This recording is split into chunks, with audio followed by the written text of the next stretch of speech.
Hold on, bro. Start the episode.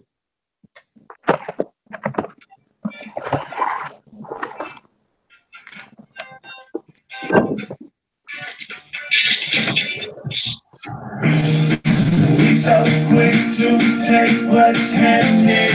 Why don't you wanna believe the very thing you take for granted is causing you not to achieve the purpose you were born on this planet for?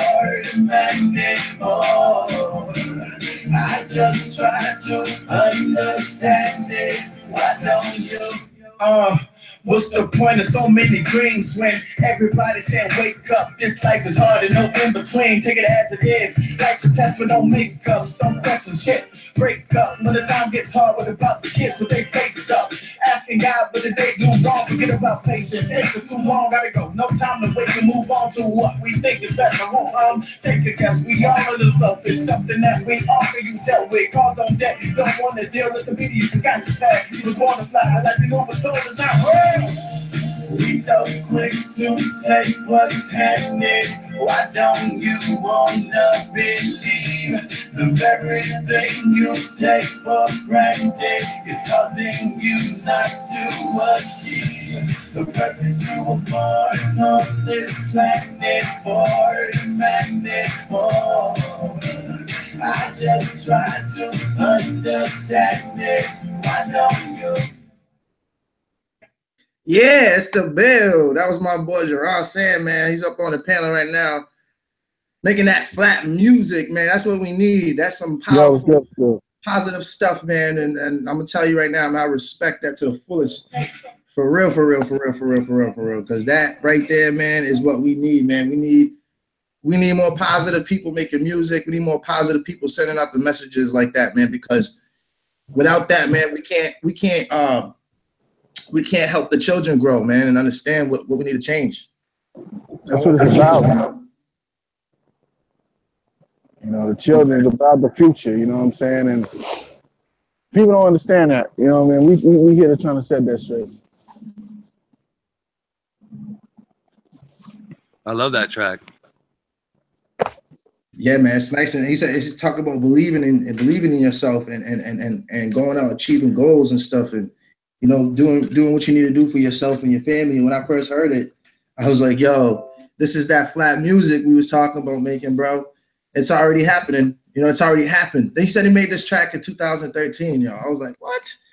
He's been conscious for a while, man. Yeah, I was, you know, it was crazy because, like I told you, you know, we had our conversation yesterday, man. I've been on this path since birth, you know, and I've been the same dude since birth. And it's like when I see other people around me, you know, act like robots, I'm not understanding. So the song was actually a question, you know, like, what are we doing? You know, like, what are we doing? Like, we want all this stuff that they're giving us, but we don't want what was already given to us.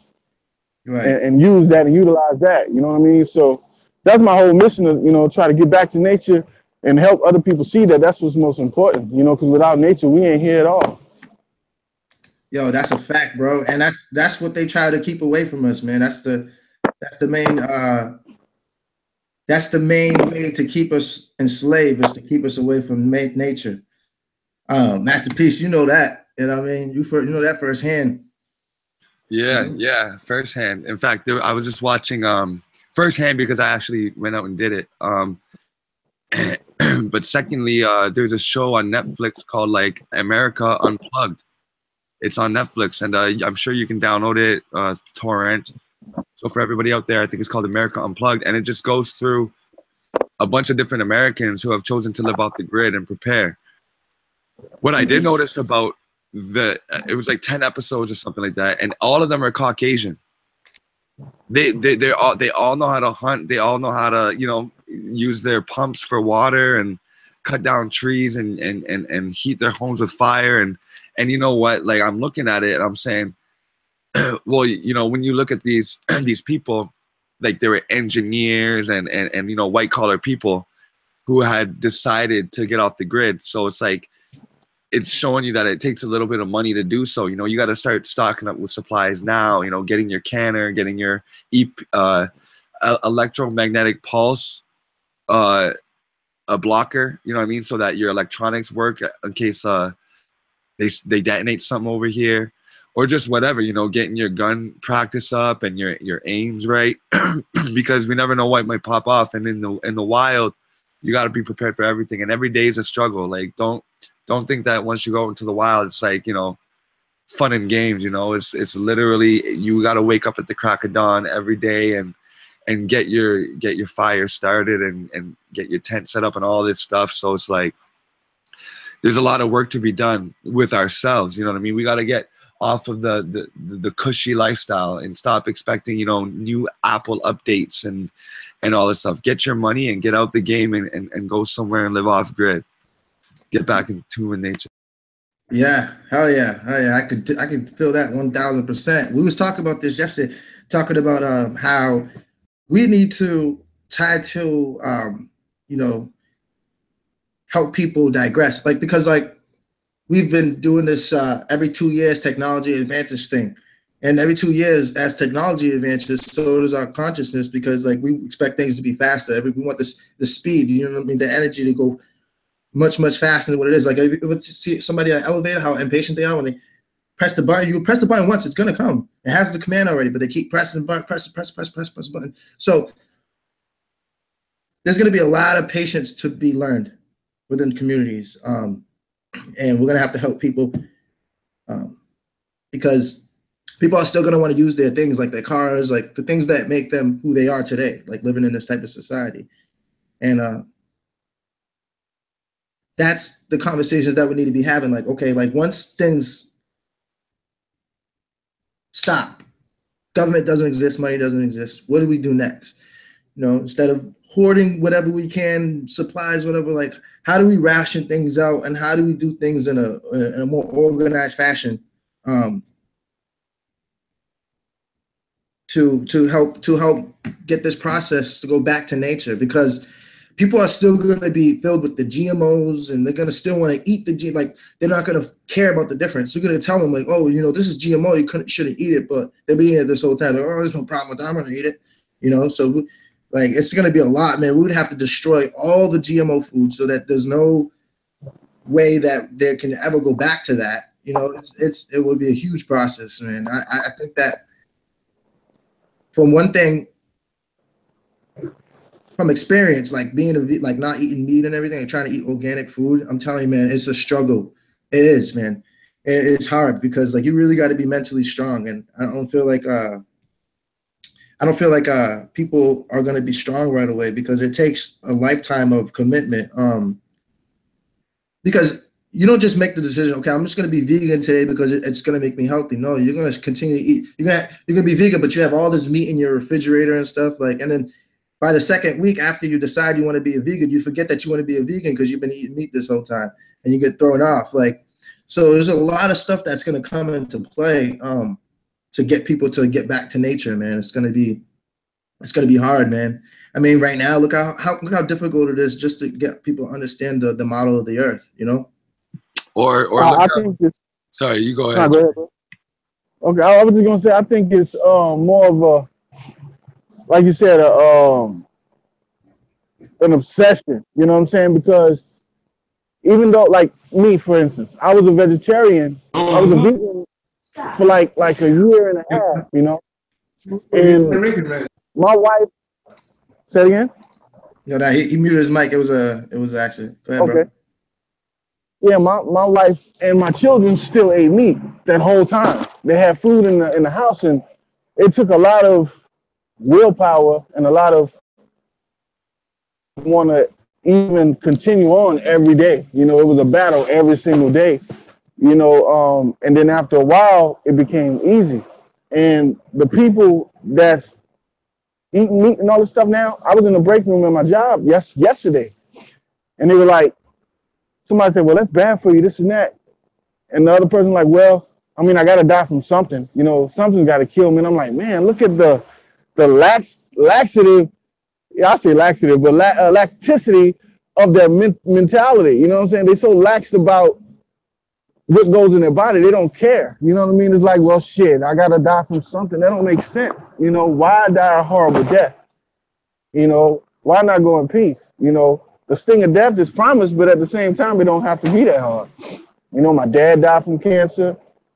You know, my friend, you know, of almost 20 years died from leukemia 2 days ago.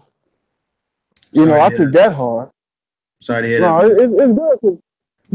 See, I'm not sorry. You know what I mean? We understand. See, I came to realize that death is just a part of this process. You know what I mean? It's nothing. And it took me a long time to come to that realization. And it was hard. It was a scary road. You know, learning that, you know, Jesus ain't real, learning that Santa, well, yeah, Santa was the easiest, but learning all this shit was fugazi. It made me a tough cookie, a hard shell. You know, I can see this shit, you know, but I couldn't articulate it to people around me. You know what I mean? So I was already doing music, and I said, well, you know what? I'm gonna just incorporate the message into my music. You know what I mean? And that from there, you know, that's where it goes, and that's where it took me. So people here and us getting to their mentality, we're gonna have to touch them the same way that the powers that be touched us. You know what I mean? It's almost like fire with fire. You know, but at the same time, it's like the way they got in our brains, that's how we got to get in our own people's brain. You know. Yeah, hell yeah. That's what we was talking about this yesterday. Masterpiece, I would like for you to touch on this. But what do you think? Like, I'm thinking like, you know, these people have been, you know, building and planning and, you know, being strategic for a long time now, you know, I mean, thousands of years. I just want you to touch on like what we need to do going forth in the future, because like, obviously, if they got us to this point, right, you know, we can get to a point where we are not at this point anymore, because all it takes is planning, building, like what we're doing right here. That's why this show is called The Build. We're not here to debate or anything. We're trying to get answer questions towards the future. You know what I'm saying? I just want to get your opinion, like. Okay. Well, let me it kind of has to do about what we just talked about. Actually, what I was going to say is the comfort zone. Like you said, look how hard it is to get people to think outside the box about the shape of the earth. Look how hard it is to get people to take a cold shower. Now, a cold shower has many benefits. It's way better than depression pills or therapy. A cold shower reinvigorates your central nervous system, so you can feel more. You can feel when things are hot and cold better. You can feel when things are uncomfortable on your skin. You can, with the cold showers, it gives your body a heightened immune response. You get sick less. So, and there's many more benefits. But even if you were to tell somebody that there's that many benefits, or even of going veganism, we still have a problem with getting out of that kind of brainwashed sense of being, you know, pampered and comfort. And also the biggest thing I would say is the compassion, because everything that they do is to get us to care about each other less. You know, they want us to focus on our own property and our own mortgage and our own taxes and our own little problems and how we're going to get to work and all these, and how we're going to feed our families, that we're not even thinking about our neighbors and how they're doing it. You know, if you go to a third world country, there's not a lot of depression. In fact, like, a depression is like a really big mental problem. Like, I mean, like, if you were depressed and showing signs of depression, you'd be like looked at as like an outcast in a lot of third world countries, because it just doesn't happen there. People just wake up, they're happy, the sun is shining. You know, they got the fruits and vegetables, they got the clean air, and they don't have all the media brainwashing with the frequencies and the cell phones and all that. So when I find that when I travel, even though that these people have barely any rocks to throw at each other to pass the time, I'll come back to a first world country, and, you know, like my boy, he got in a car crash, he fell into a depression and killed himself. My other boy was doing like a little deal in college, got shot in the back because of some disgruntled customer. You know what I'm saying? So it's the dynamics here is so much different. I think that maybe what a big thing, we got to travel, you know, maybe get outside. If you have never left the United States, I would say maybe put that on your bucket list as soon as possible. Save up some money so that you can travel the world safely, and start caring about yourself and this earth. Because if you care about the earth and you care about what comes out of the earth and you care about what goes back into it, and that's all you really need in order to fight the beast. And that's what I'll say about that. And as far as like us planning for the future, like, you know, doing shows like this, The Build, and getting people together to like speak on the future, like what would you think would be the most important thing to discuss at like all of these meetings throughout the years? Because like what would be the main thing we would have to remember to stay strong? Because obviously these elite, they stayed strong for a long time, and I think what really kept them together was like the rituals and like, you know, the whole satanic aspect of it. But for us, what do you think? Because like we are not into like Jesus or anything like that. We're not into anything that holds us to this worldly, physical, you know, we're spiritual. We understand what we're spiritual beings having a human existence. We're not bound to this earth by any religion. You know what I'm saying? So for us, how do we go forth and how do we plan and be strategic just as well as they have been for thousands of years to, you know, get to that point where we are just in total bliss? Mm-hmm. Well, good question. We're in a little bit of a different predicament because we're the masses, right? So they get to meet in private in like one hotel, and they get to hold G20 summits and G8 summits. We don't get to do that. We actually need to expose our plans, don't we? Because we need people in Taiwan and in China and in India, Singapore, Belize, Honduras. We need these people to come together because they are us, and we need the masses to do that. But the only way to do that is to put out some sort of vibration, whether it be through video or mass prayer or meditation, which is something that I want to get into with you, in order to keep that frequency alive. One thing also is if any of you guys have ever read the Never-Ending Story, there's a movie about it, which I've watched it a few times. Yeah, it's a very, very deep movie. But the movie, if you were to look at the book and follow the movie would end about 1/3 the way into the book. That's how deep the book is, and there's so much more that we don't know from the movie because, you know, they didn't have the graphics of the time in those days. But there is a part that is in the movie and in the book where he sees where Atreyu, which is the warrior in the Fantasia world, he comes across a huge tortoise, and this tortoise is so above what's happening now. Like if you imagine like our world with the war and all that, this tortoise would just say, who cares? It doesn't matter. You know, like, what's the point of saving this world?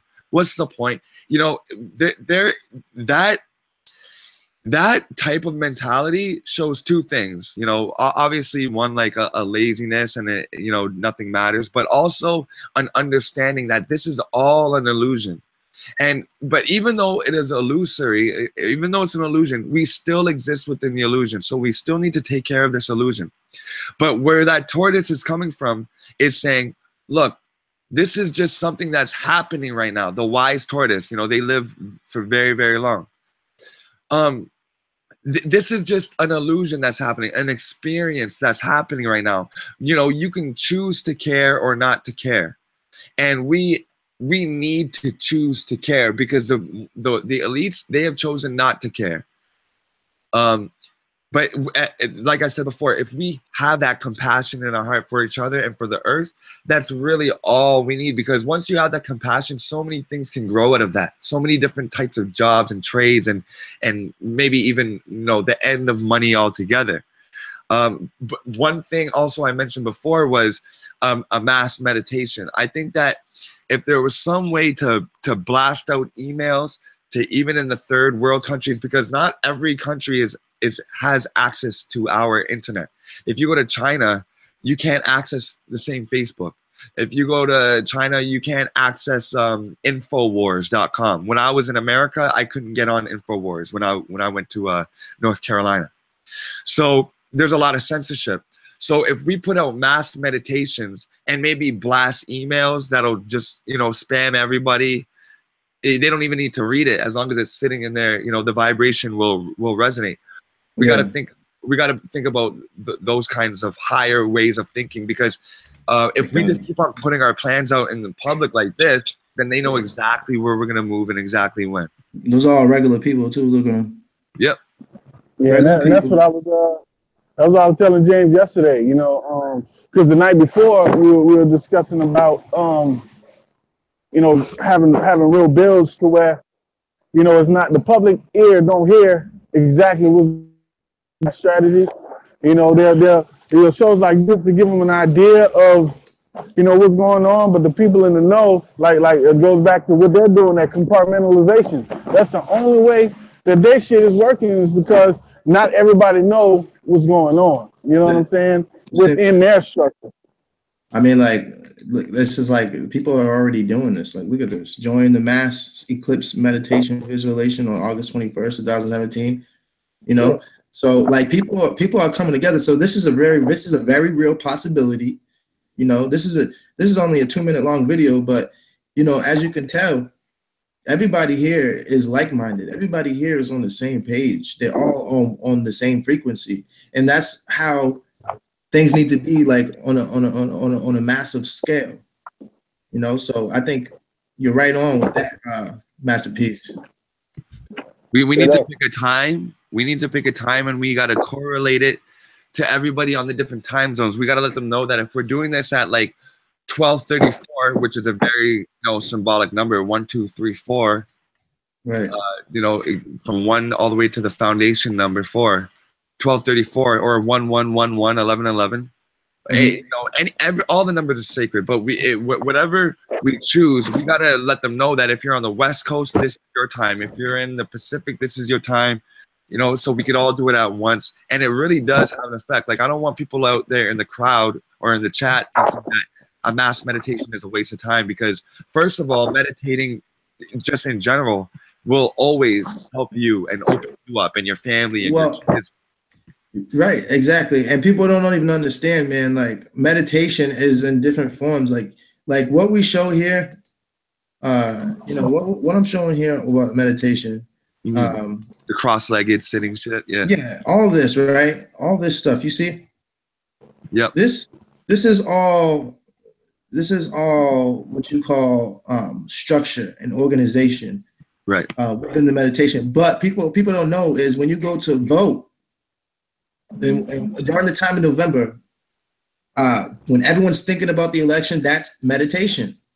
Yeah. Okay. Or if you're concentrating on your food, if you're cooking, you're meditating. Right. And so people gotta understand what meditating is and how dangerous it could be for them, because they think that this is meditation right here. Like, you know, but no, that's a form of meditation. That's the highest form of meditation. That's really tapping into yourself. But meditation is also, you know, going to the polls, thinking about who you really want to vote for, you know, the whole month of November, like being nervous about it. And watching the news and taking the news in and, you know, holding it to yourself as truth is another form of meditation. Because what you're doing meditation is you're harnessing energy. So when you're taking in the, I'm sorry, guys, I just got a dry mouth. But when you're taking in the information from the news channels and you're regurgitating them as truth and you're bringing it and you're pushing it out there to your family or your friends or whoever you want to tell news to, what you're doing is you're giving them energy and you're meditating and you're giving them power, energy. You know what I mean? That we got to steer away from that. And for people to understand their mental abilities, like whenever you go to a church or whatever, you know, they tell you to pray to whatever God or whatever, they don't tell you that it's your own power that you're harnessing within yourself. So then they can get you to come back when their prayers are answered and you feel like it's a miracle. No, bro, it was you. You know what I mean? You're the one who made it happen, but the church got you believing that it was Allah or Jesus or whoever they want to, you know, praise to, so that they can continue to get the money. Okay, and with the money is another form of energy. All right, like if you make the connection with that, you can break the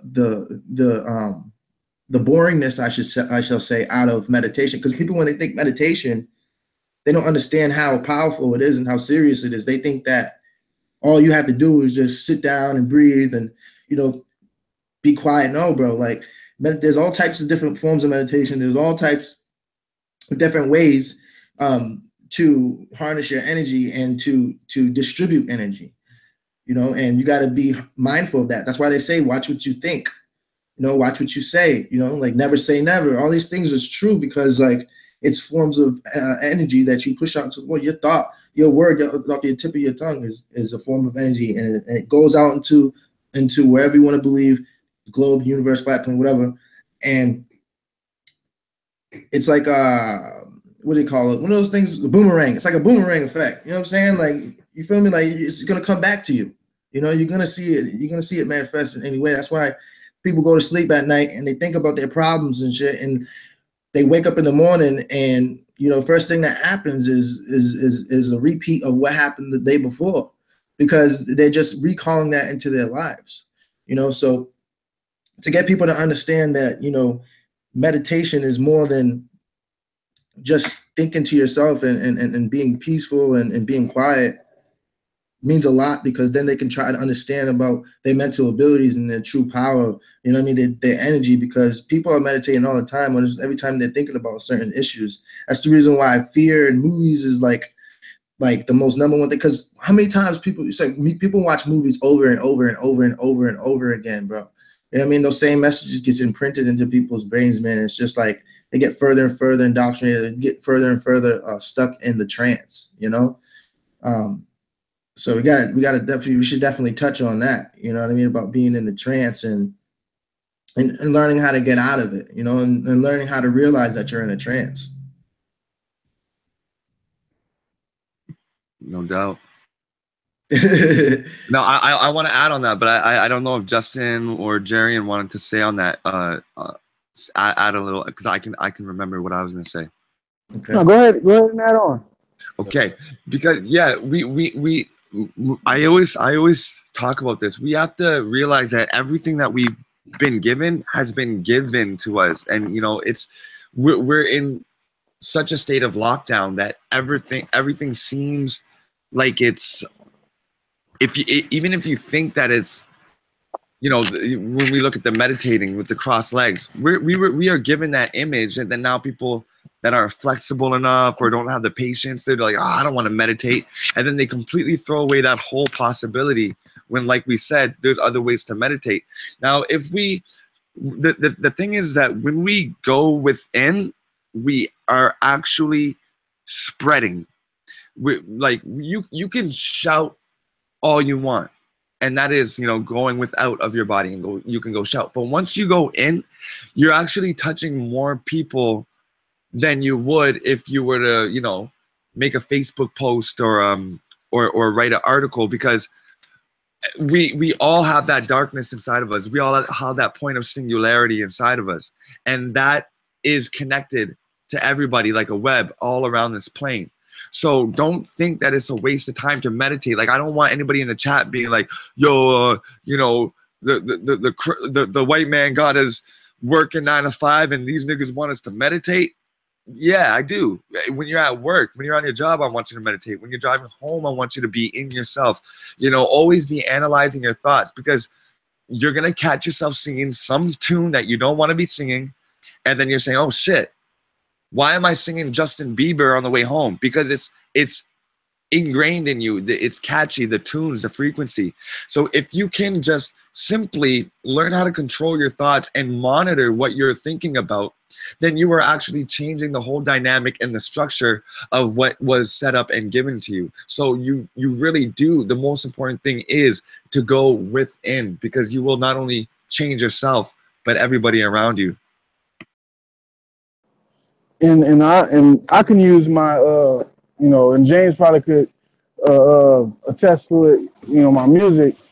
Whenever I try to write a song and I tried hard, you know, it always came out not like I wanted to. But whenever I just went into that dark place, listen, instead of trying to do it, just listen to myself, then everything became clear. So it took me a long time as far as a human being outside of my music to apply that to my everyday life. Instead of just worrying about things or trying to do things, just going out and pursuing it and doing it. And that's what helped me become a vegetarian at that moment, because I realized, like, hold up, this is something that I can do without looking for, people look for approval is what it is from other people. And that's not a bad thing, but with all these systems that's in place, the approval that they look for is perverted, so what I try to do in my household, I try to, give positive affirmations every day. I tell my daughters and my wife, I brought my wife to school. I tell her to do her best and be her best every day. Tell my children, she's about to graduate in a few days. My little girl, I got one of them not doing too good in school, but I understand what it is. You know what I mean? So I'm like, well, I still give it a positive affirmation. Do your best and be your best. And, don't think down on yourself. Don't think because somebody else is at a certain level that you're supposed to be at the same level as them. Everybody reach their own, reach that place in their own time, and understands that, that we have to be patient with each other. We have to, consider each other's feelings and see, where each other's coming from. Then I think we can move forward in productive means of getting us back to, nature. You know what I mean? Because that's what nature's all about, giving and receiving, and we can all learn how to, because in Australia, there's no word for please, thank you, it's already expected, because that's what it is, but we don't have those customs, because like Master said, it's always give me, mine. I need it now. And I looked at my one of my daughters this morning. I was bringing her to the sitter, and the sitter's right next door to my house, but it's like 20-something degrees outside.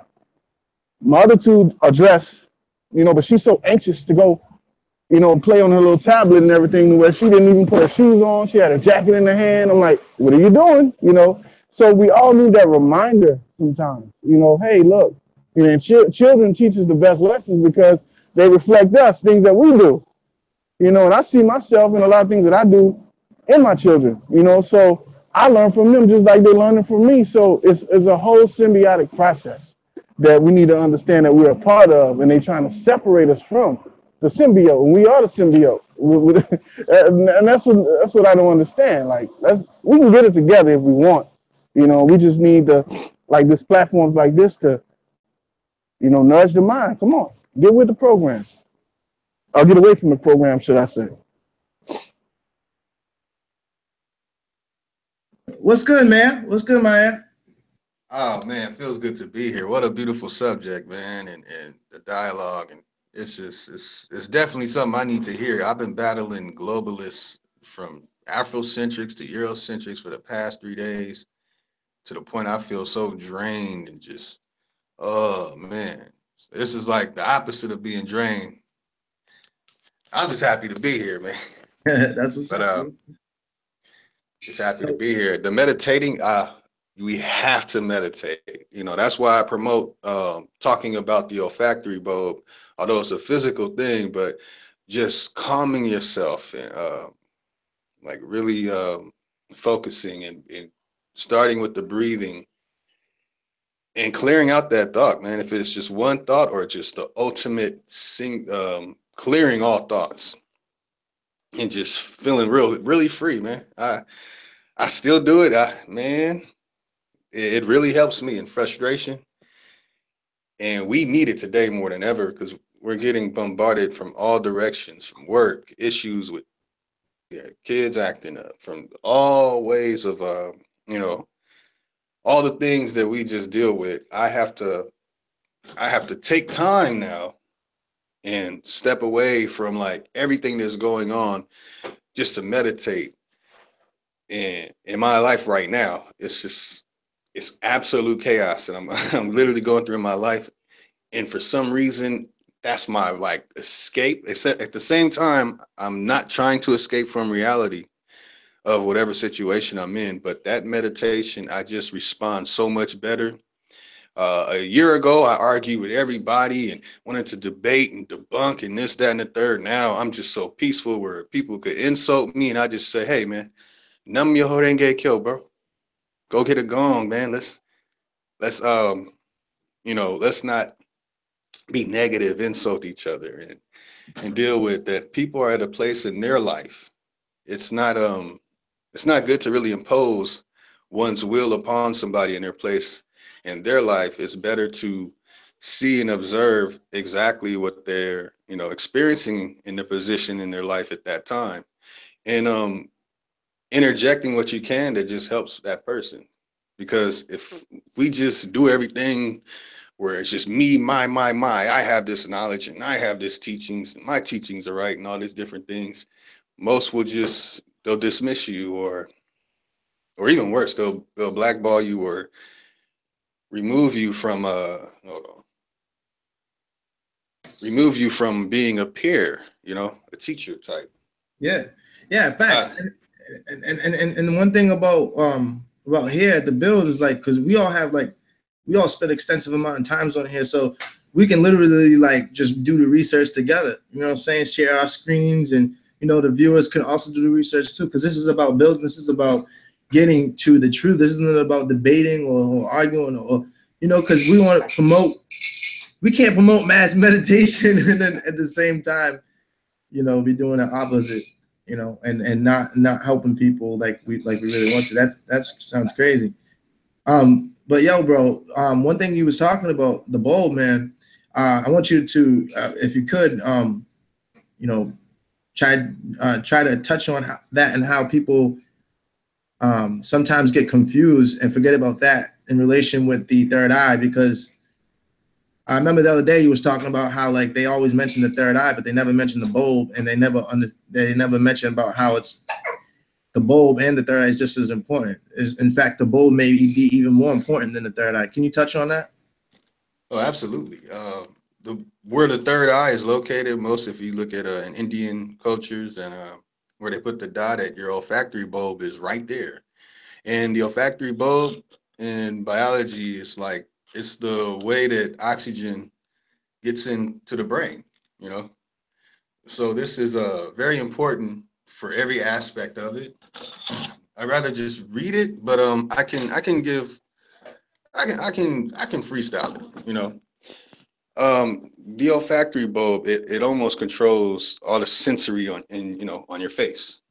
Besides the touch, the senses, or the additional senses we have, the olfactory bulb is almost primary. It has what they call like an organic microchip just off the smell senses.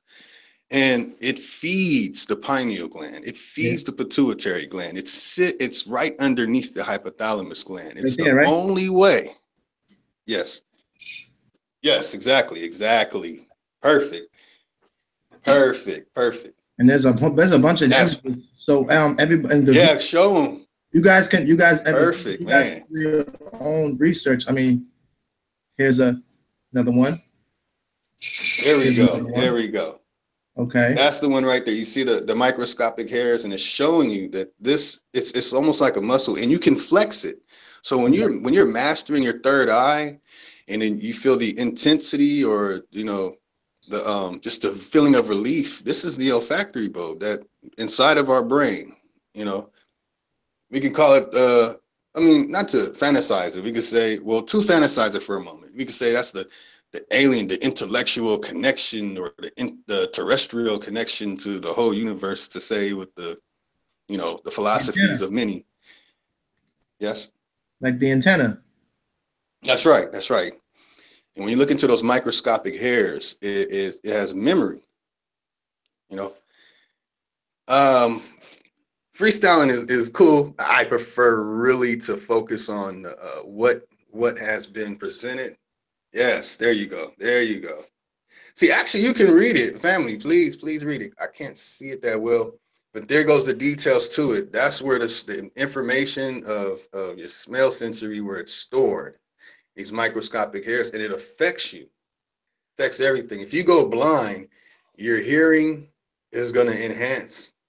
Your smelling is going to enhance. But if you go deaf, it's not going to enhance your sight.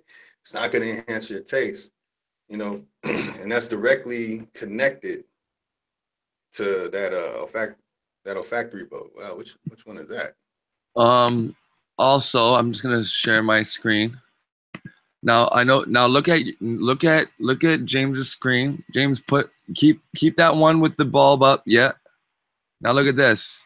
Y'all have seen this. Okay. That's right. That's right. Now we all know that there's no light bulb this big in Kemet, but if you look at all these people here representing the nerves, the information givers and receivers, and you have the double horn right here, the hands going up.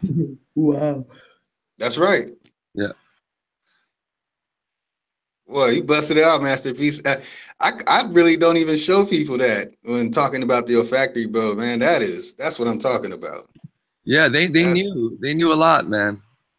Oh yeah. Oh, I know. And you know, it takes a lot of knowledge to be able to hold people down the way that we're being held down. So definitely going within is very important.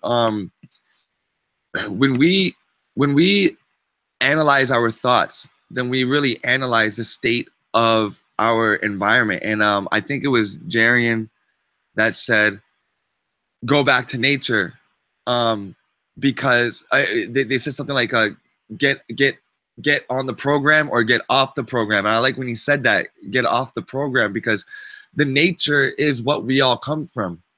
It is that singularity. You know, nature isn't here nor there, it's everywhere.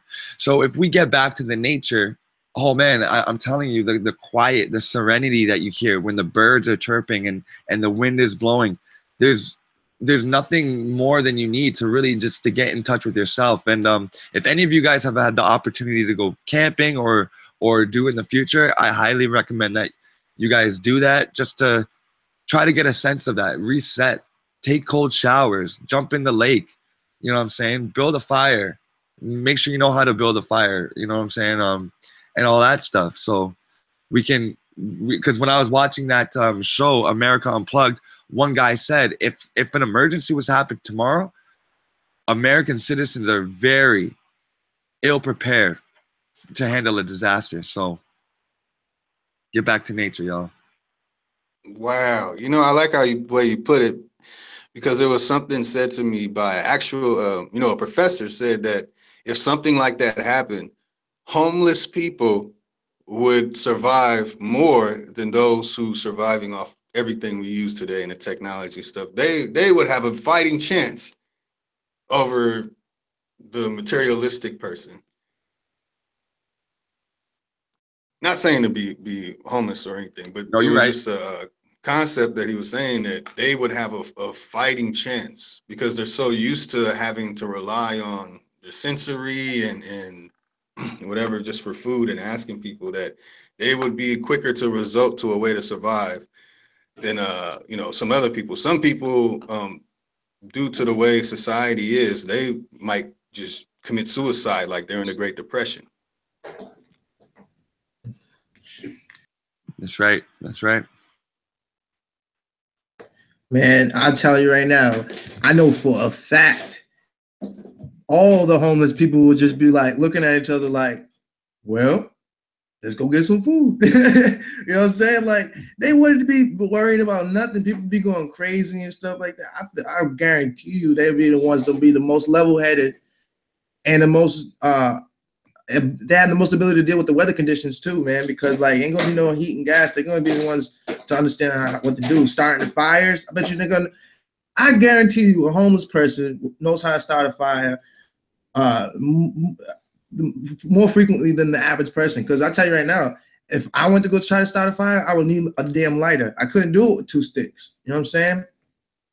I guarantee you though that these homeless people, they find a way, because like people in jail. Like they get mad smart because they have to be. They adapt. So like what you were saying, man, like, you know, all the adaptations that they have from just living out on the streets, asking people for things, just bartering, borrowing stuff. They probably have they probably worked out a whole system within their own little community out there in LA of like borrowing and bartering and shit. You know what I mean? Like I wouldn't know, but I would just assume. You know what I'm saying? But it's just incredible, bro. Like to think, you know. And also, you know, we the way that the elite seem to operate is they seem to okay, they'll drop a bomb on one nation and start a charity in another. Okay, they'll kill 50,000 people and then they'll raise $50 million for sick kids. You know what I mean? They're always balancing their karma. You know what I mean? Or at least they're trying to balance it. So why I'm saying that is because they put out shows about how to survive in the wild. Like there's like 10 shows out right now about what you can do today to go out in the wilderness and live in case this whole economy fails. Now the ones that are smart enough and intuitive enough to watch those we'll call those to the elite, the quote unquote, the deserving ones. They are the ones that have seen the warning signs, done what they did, and then deserve to be quote unquote a part of the society. Like say Bitcoin, say they want to make that the one world currency, and if you don't have a Bitcoin, well then your cash doesn't work no more. Well, they put it out in the news years and years ago. They said invest in it, it's going to be the next hot thing. So if you don't have the foresight, then you're looked at as one of the asses, one of the 1,000-head asses, one of the sheeple, one of the people that doesn't deserve to be in their society. That's how sick these people are. So we got to realize that everything you need, from Survivor Man, Man versus Wild, America Unplugged, there's a wealth of information. And even on YouTube, there's a show called what's it called, James? Ancient Archaic Technology, Primitive Technologies. There's a channel called Primitive Technologies that you need to subscribe to, y'all. And with the combination of all these shows, you will have the confidence to be able to take care of yourself, start your fires, build a shelter and all that in case that happens. And if it doesn't happen, hey, at least get off the grid either way. Because I mean, who wants to be bombarded with all these rays and all these, electronics and in the womb and have your kid dependent on that? You know, I don't let my daughter play with no cell phones. I don't let her press no cell phones, get close to my laptop. So, you know, there's things that we got to do. It's out there. The answers are out there for y'all. Just, you got to look. Oh yeah, man. Yeah. I just subscribed to that Primitive Technologies. Yeah, there's 6.9 million subscribers, man. So that's a good thing, because that just shows that people are actually on this, man. Like there's a lot of people, but I mean, what's 6 million to a billion though? You know what I mean? So yeah, and I wonder where those subscribers are. Like I wonder if they're in England or like right America. You know what I mean? Never know. I know. Well, who knows, man? But at least we know at least 6 million people will be out there to help guide people, hopefully, you know, if that's not true. Their own families, you know, and that's a lot. Man, I'm sending that channel everywhere right now. That's beautiful. Thank you. No problem. It's amazing. This guy is, and you know what?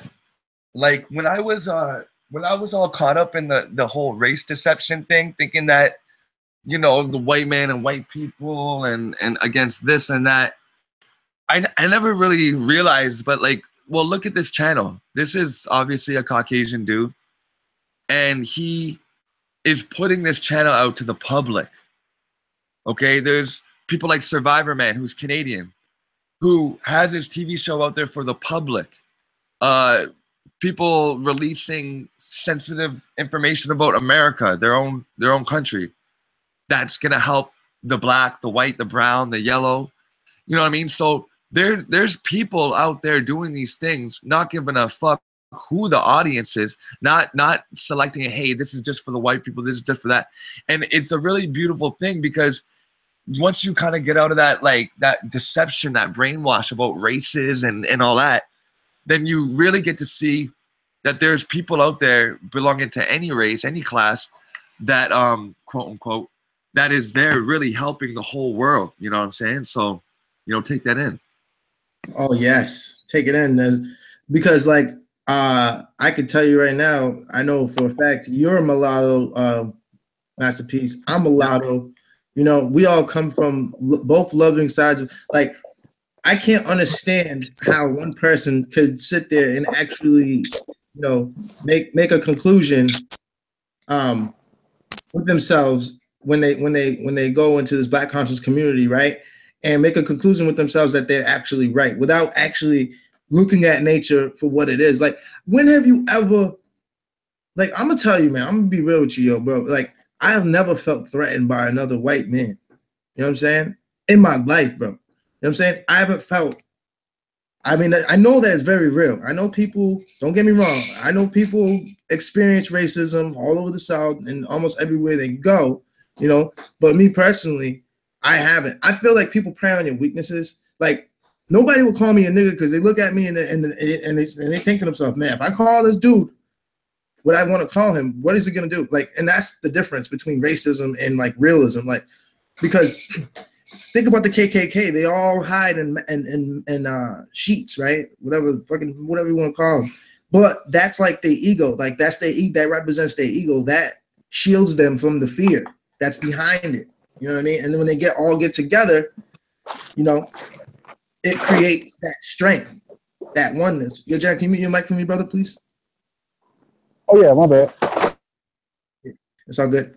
It creates that strength. So that's why I laugh at people that join the KKK, man, because it's like you guys hide underneath the thing because you don't want people to see who you really are and then figure out where you live, figure out your kids. Because the reality is, bro, you're not as strong as you think you are. You're just a human being, just like the next person. So I say that, I'm not saying that to bash KKK. I'm just saying, like, everybody's the same. Like, and they know that. That's the reason why they shroud their face, because they don't want to get made. Like, so anybody who's being racist or anything like that, or attacking somebody, is really afraid, you know what I'm saying? And they're only doing it to protect themselves, like, on a whole nother level. Like, people just don't understand. Like, when you attach yourself to a group in jail, right? You attach yourself to the group for protection. You know what I'm saying? So these are the things that they have to do, but they protect themselves with the shroud. Like, because we're all humans, man. And I know I'm just repeating myself, but at the end of the day, I'm trying to get people to understand that, like, we're all one. Like, and they even know that. You know what I mean? Because if they didn't, they thought they was really superior, they wouldn't shroud their face. They would show, like, come find me. I'm right here. You know what I'm saying? Like, it wouldn't be that way. I mean, I understand rituals and things like that, costumes and everything, but I also understand, like, there's a deeper meaning behind everything. You know what I mean? It's not just for looks or to be scary. Like, they're hiding their identities for a reason. You know what I mean? They don't want to, because the reality is, man, we all live in the same place. Like, your next door neighbor could get you right now, and then you really, like, what could you really do? You know what I mean? You're vulnerable. You know what I mean? Everybody's vulnerable. You know what I mean? And the only people that are not vulnerable are the elite. You know what I mean? And that's the reason, that's the whole reason for the shows like these. You know what I mean? Like, to try to expose all this stuff. But I say all that to say this, man, that we can never look at racism as the problem. What the problem is that we are looking at racism. We're not looking at other options on why things are so messed up. So yeah, man, people need to understand that racism is just an illusion. It's not anything that needs to be like put out there for anybody. You know what I mean? We're all the same. We're all the same, and we're all going to be happy one day. We just need to get to that point where we take away the disease, and the disease is the hate. The when your parent tells you as a kid, oh, you can't play with that boy, you know, and they don't give you a real reason why. They just keep you away, and then you grow up and you never, you know, experience life's diversities and the different aspects of perspective of life. And I think that's the most beautiful thing about me and Mulatto, is that I can tap into different you know, perspectives of life and really understand people. Plus, I'm Puerto Rican, so you know, I can't be racist no way. Yeah. You know, like that's what really makes me sad about the young pharaohs and the sonnetters and stuff like that, not allowing their children to interact with different lighter skinned races when really they don't accurately know their history enough to know that their great grandpa wasn't white, and maybe it wasn't forced, maybe it was consensual, maybe the black woman fell in love with the white man, you know what I mean? Like it happens all the time. So to say that one person is purebred in this day and age, after all this history and after all this deception and lies, to say that someone that appears to be dark skinned is purebred when Sonnetter and young Pharaoh are light skinned compared to some of the Africans that I've seen in Malawi and Zimbabwe and the Congo, like these people are blue black, purple black, and then people like Sonnetter and shit have the nerve, or young Pharaoh have the nerve to say that they're purebred and they're African and shit like that, and it's sad because I do have multiple lineages in me. I have more than I probably know of, like everybody else does on this panel or in the chat. You are mixed. You are not one thing. We are all together. If young Pharaoh says that the Caucasian is 90-something% animal, then what does that make a person that could breed with them? Understand the backwards talk. If you, as a black person, and you think you're purebred, you know, because you look at your mom and your dad and your grandpa and your grandparents, and you say, oh, they're black, so then my whole lineage must be black. Well, then you're saying that if I can lay down with someone who's over 90% animal, then what is that saying? That's saying that you're an animal too. It's saying that you're a beast as well. But it's a way of telling you it without actually saying it. And that's that doublespeak that I really can't stand in that conscious community. So don't look at the race, like James said. Don't look at the race. I'll let Jarian and Mahir build on it. But the race itself is a deception, and we all know, even you know, even if you're not into the conscious community, we all know that the race, the whole color thing, that's a deception. That's for something for people to describe you as a perpetrator on the streets, or your status, you know, over in India. You know, people are segmented based on statuses of color, and so to fall into it now and to act like it has any sort of validation, no, it's just another separating tool. So don't look at the race, look what's inside. Yeah, we're all pink inside.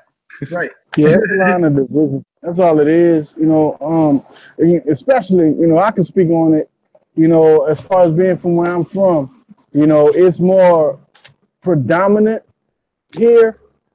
You know, it's covert and it's overt at the same time, because you have certain individuals that will openly, you know, don't come in my yard, you know, don't pass down the street, you know.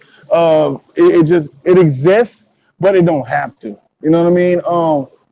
I recognize, like my wife, you know, we just recently, and I didn't know, you know, and race don't mean nothing, but most people, when they coming into understanding of who they are, they always go towards their lineage, where they from, you know, who decided their parents, you know. And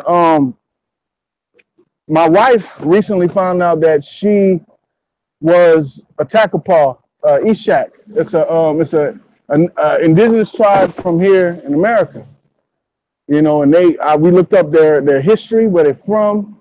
Like, you know, they've been in the Lafayette, Louisiana area for over 10,000 years, you know. So I'm like, all this fuss about race and where we from, like, I'm telling my wife, we just found out your family been here for over 10,000 years, and yet we got a false history of African slave trade and, you know, all this stuff. Like, this shouldn't even be, you know, a reason to hate one another. This should be a reason to say, look, man, they've been lying to all of us about where we all come from, you know, about who we all are. For all we know, you know, our tribe could be named Ukubuku, and, you know, we don't know. You know, everything we speak on is mumbo jumbo. You know, everything is made up from somebody's imagination. So the imagination is powerful. You know what I'm saying? So we just gotta You just gotta use it to our advantage.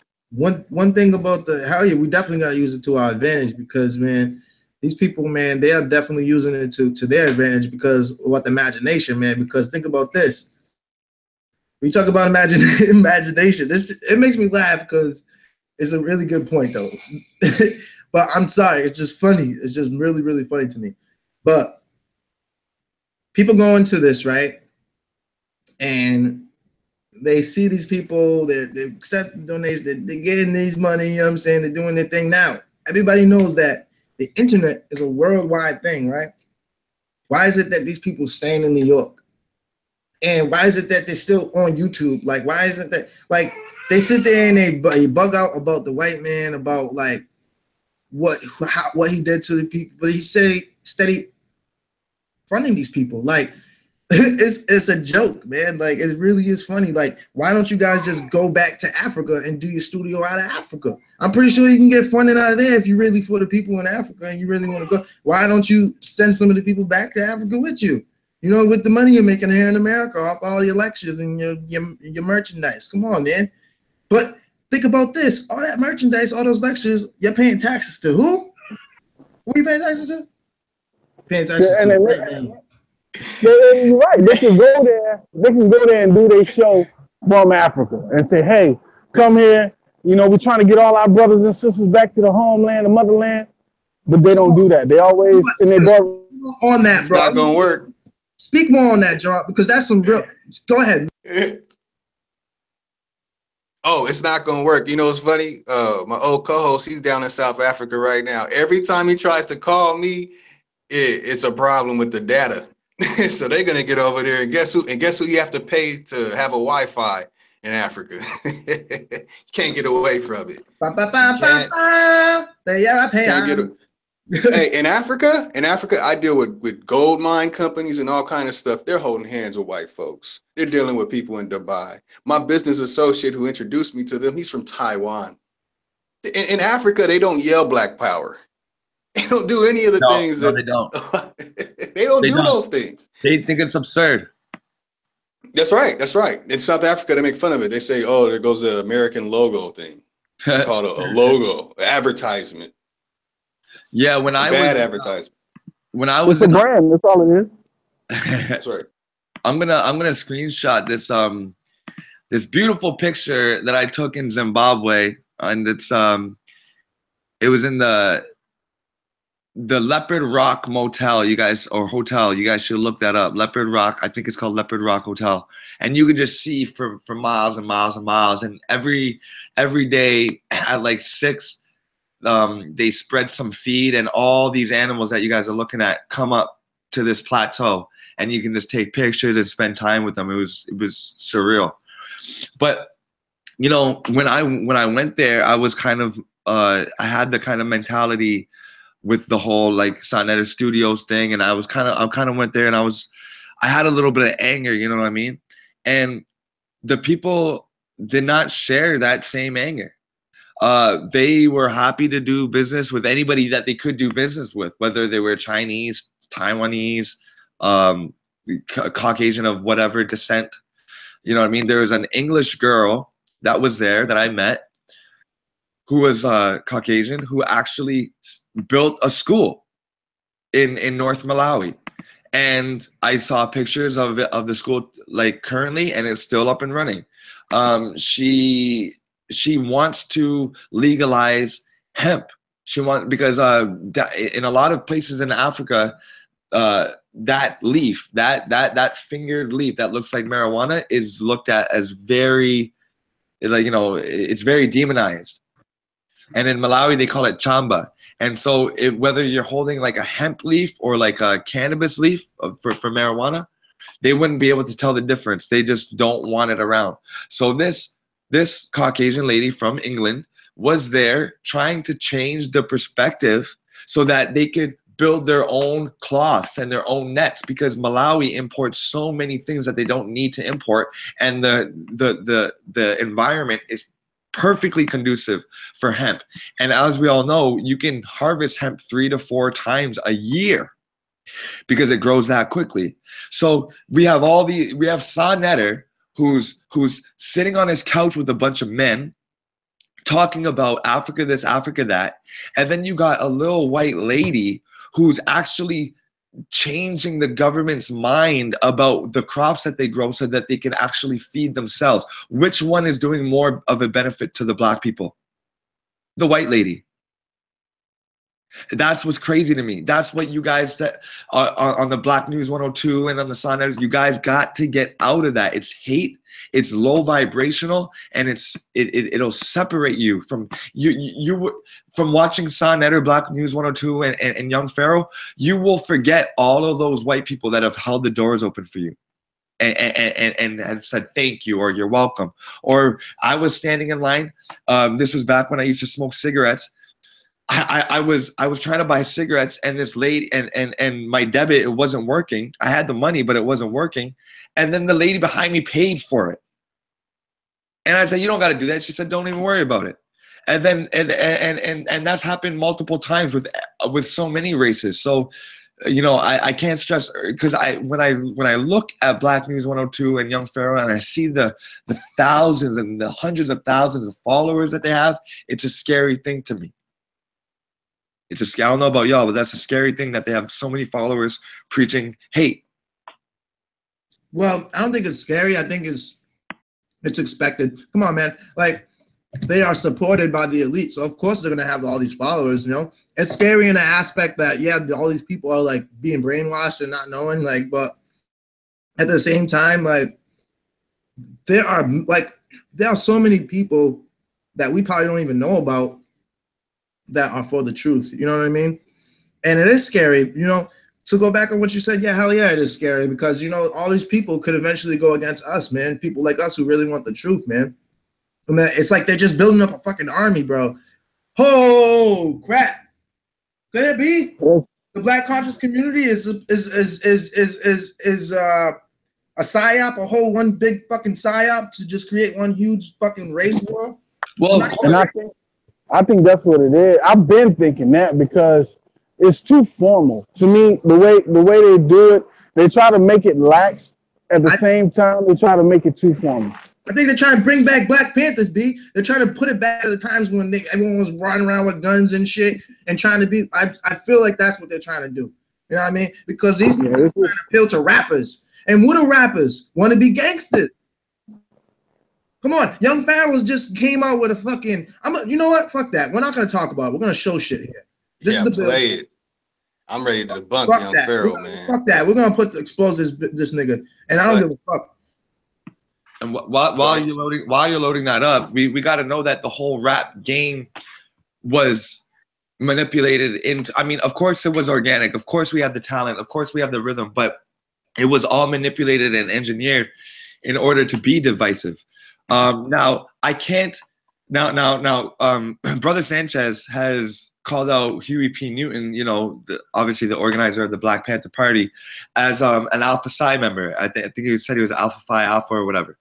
And regardless, I understand that peoples needs to stand up for themselves and have their own independence, and everybody should have their own right to their own destiny. But the way that it was done, the way that it is done, it's very particular, and it's very important that it's not creating more separation. Because if you had a Black Panther Party that was down to end discrimination but unify on all fronts worldwide, well, then you'd have something different than basically an organization that is going on the offensive mode because they were in defense for too long. When you have a Black News 102 or Sonatter or like SETI and Pharaoh saying, you know, we gotta defeat the white man, and we gotta do against this because of white people. Well, like I said before, you are going to the extreme opposite pole, forgetting every other thing that's with every other nation. Like, what I mean by that is they're pigeonholing our insecurities and our fears and our hatred onto one race, when there's injustices happening by not only that one race but our race, you know, the Black race, Taiwanese, Indian, you know, there's injustices happening for money and for power and control everywhere. So as soon as you hear someone blaming one person that is outside of themselves, then it's psyop. It's meant for manipulation.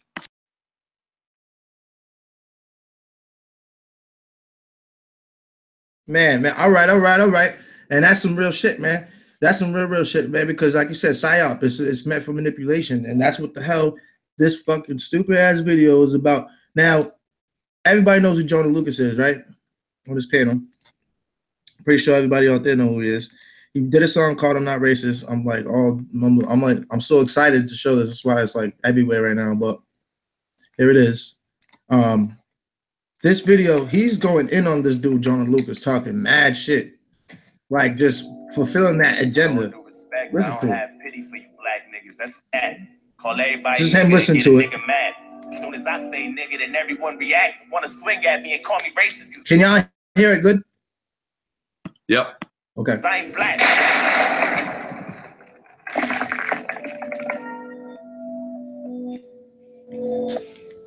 I hate that we're promoting this dumb nigga, but we gotta show what the fuck this nigga's doing. That first nigga didn't check his ass. You did your thing, my song. Now move over, big bro. Let me wreck his ass. He say not racist. Oh, here we go. All types of stereotypes right out your stereo. The Europeans don't want to look at the scenario. They just started wearing drawers 300 years ago. They started all our history. Crackers playing the mummy. 98% of your genes come from a monkey. I guess that's why you act like an animal. In them Caucasus Mountains eating corpses, you was a cannibal. Down on all fours, you was crawling like an animal. We taught you how to walk, now you the one we gotta stand up to. I didn't look us in the eyes like you don't feel us. When Valentine's Day about shit with pedophilia. Broke up our homes and started adopting our kids.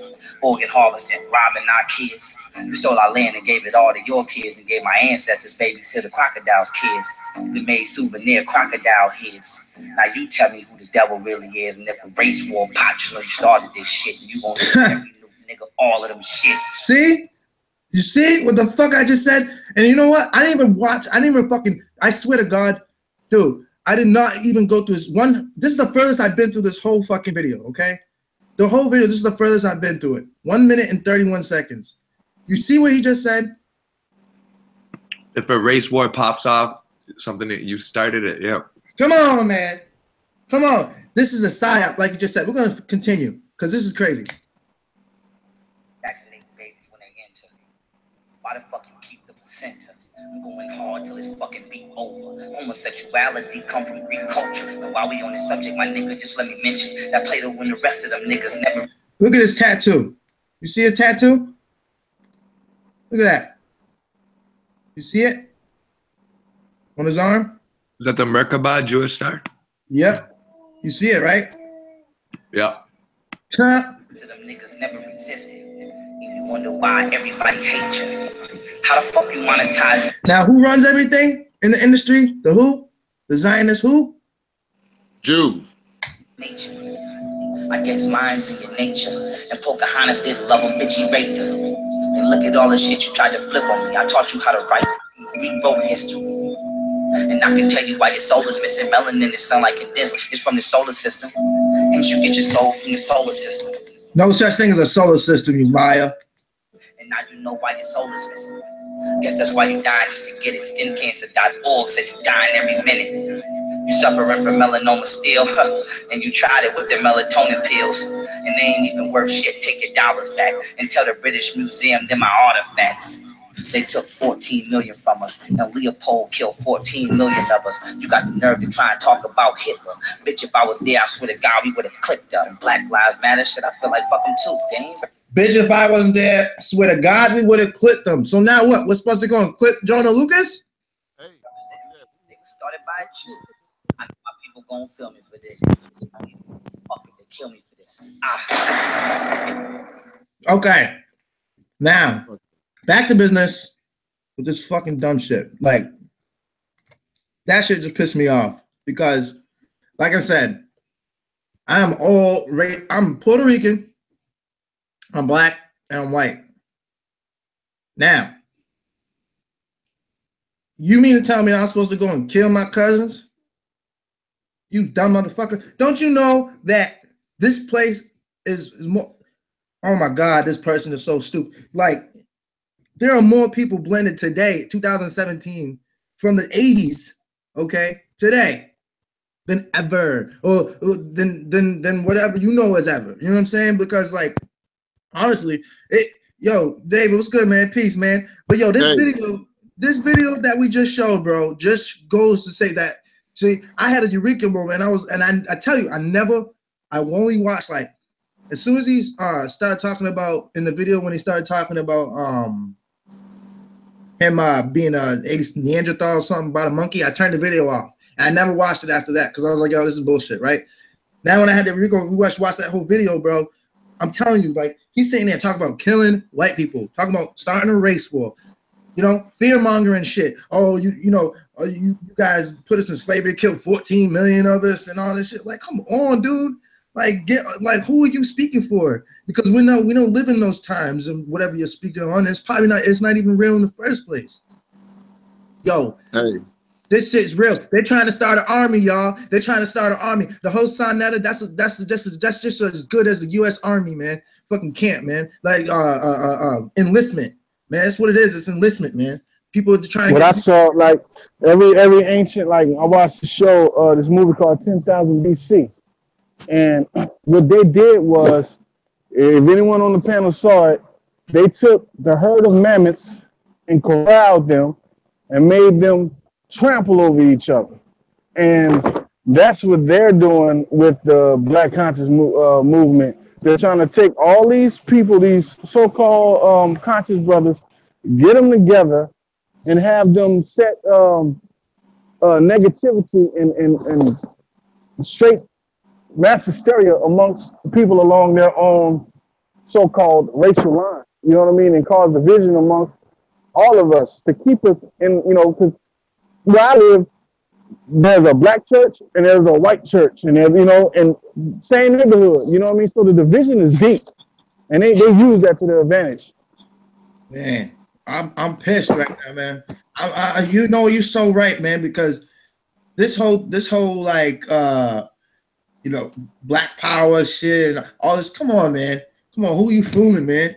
You know, they getting all these views, man, over here, dog, like. And you're over here preaching all this back. It's just sad, man. It's really sad because at the end of the day, there's some white people that love young Pharaoh, and he's just gonna ignore them too. I'm gonna put it like this. I had like my mother-in-law, she was set to watch my children while my wife was in school and I'm at work, right? Well, the whole year my wife been in school, my mother-in-law had to watch my children 3 times. Now, the lady, our neighbor, who's been a friend to us since she moved next door to us, is an older white lady. And we've had real good times with each other over the past year she's been here. You know what I mean? So I understand that white and black shit is just a set to keep people divided. You know, but we got millions and millions of people that really believe that there is a dynamic between the two, you know, and not understanding that we all come from both. You know, it don't matter. We here. We breathing the same fucking air. You know what I'm saying? We drinking the same water. So what the hell? That's great. So my air is cleaner than your air is cleaner than my air is basically what they're trying to say. It's stupid. Also, there's a very insidious, very subtle undertone to what's happening is when you get people mad behind a computer night after night, like you run a show, then it debilitates people from actually taking action. Because you want to tune into the show, you see all the comments, oh, young Pharaoh, you know, black news, you get me through my work day, you know, black power, without you guys, you know, it would be hard for me to wake up. So it's just, it's preying on their emotions to feel like they're making movement and progress. Like, yeah, we got a convenience store, black power. But who are you paying to own the convenience store, to rent it out? Who's the taxes going to? So it's this fake. It's like they're always keeping the carrot right in front of the donkey, you know, and you're walking right off the edge. So, you know, with that, I gotta go you know, get my daughter to bed. It's her nap time and stuff like that. But it's been real good building with all of you guys. This is a very important episode, very classic indeed. And I'm gonna share it on my channel if that's all right. Yeah, that's cool, man. All right, cool, yo. So yo, peace to everybody in the building on the panel. Hey, yo, peace, bro. One thing before you go, man. Yeah. I want to let you know, bro, that I definitely appreciate you coming on today, man, and spreading that knowledge, man, because that's a blessing for me, man, because everything that we're trying to do here on the build, we're achieving, you know. And I know sometimes I'll be getting hyped and stuff, you know what I'm saying? But it's like, you know, we get excited about this type of stuff, and it's all about this dramas, and it sucks, man, because you know it is dramas, but at the same time we're revealing things that we're talking about. And it's like we can sit here and talk about this stuff all day, but then when we have the proof, it's like, whoa, like it's like mind blown. Like, you see what we're talking about? Like, you know, so I don't want to take any more time away from you, brother, but I just want to let you know, man, that I appreciate you. And like, because if we was building on this stuff, and you know, we built it and got to a point where we, you know, figured something out. Well, now we got this idea that, you know, this is probably a whole big psyop to try to like create one big huge army for a race war, you know, and that's big. That's huge, man. You know. No doubt, no doubt. Well, yeah, I love it. I love the build. I love the topic. I love the people, the mindset. And if there's I mean, if there's just one thing that I could just remind you, I mean, we all said it earlier, but just everybody out there, get back into that space, edit your thoughts, watch your thoughts, monitor your thoughts. And don't be so quick to judge. And with that, I'm out. And thanks so much for sending me. David, I see you. Jarian, Justin, Mahir. Peace, y'all. Peace out, brother. Peace, brother. Peace. Take care. Peace, bro.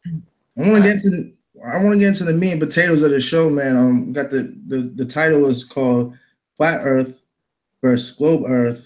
What to expect, man. This is like a rebuttal episode. Me and my head were talking about it yesterday. He said he'd been going back and forth with these globe heads for a minute, man.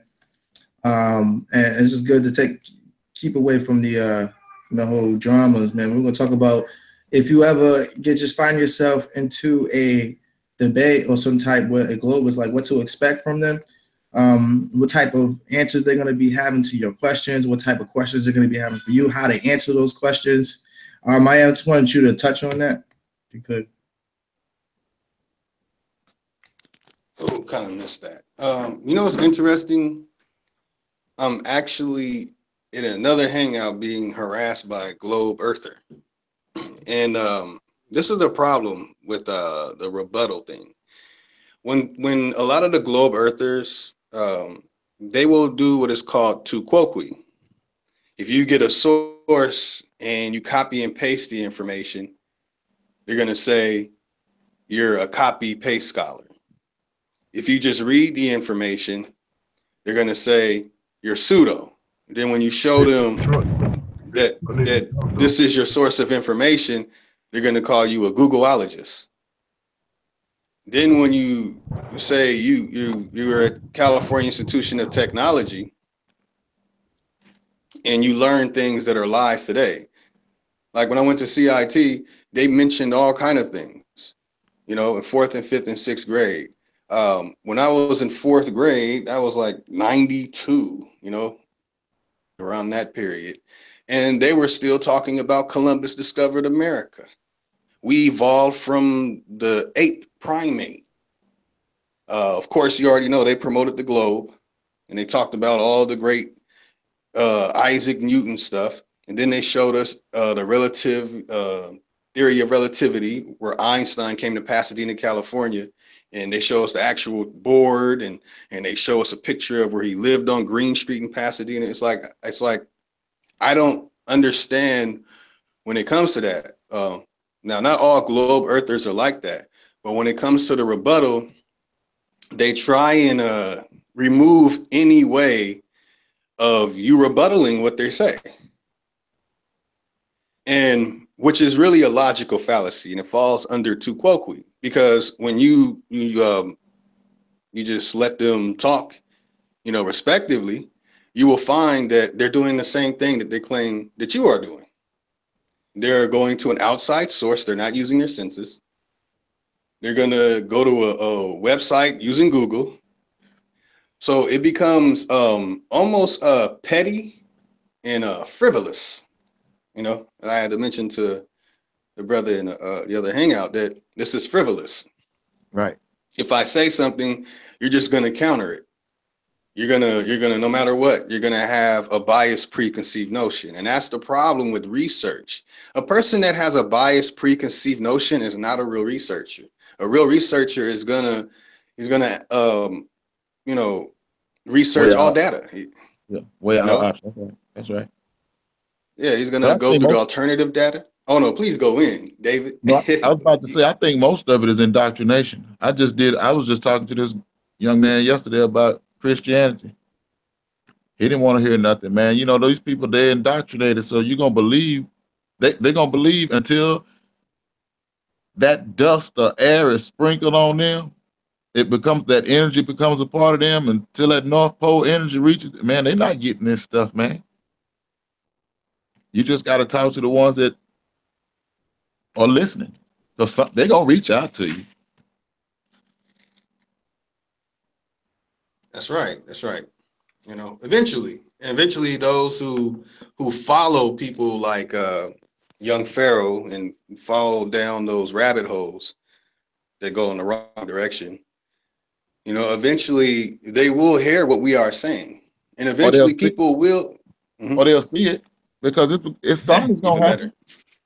They'll see it because, you know, like the brother was saying, hey man, the trumpet is sounding, man.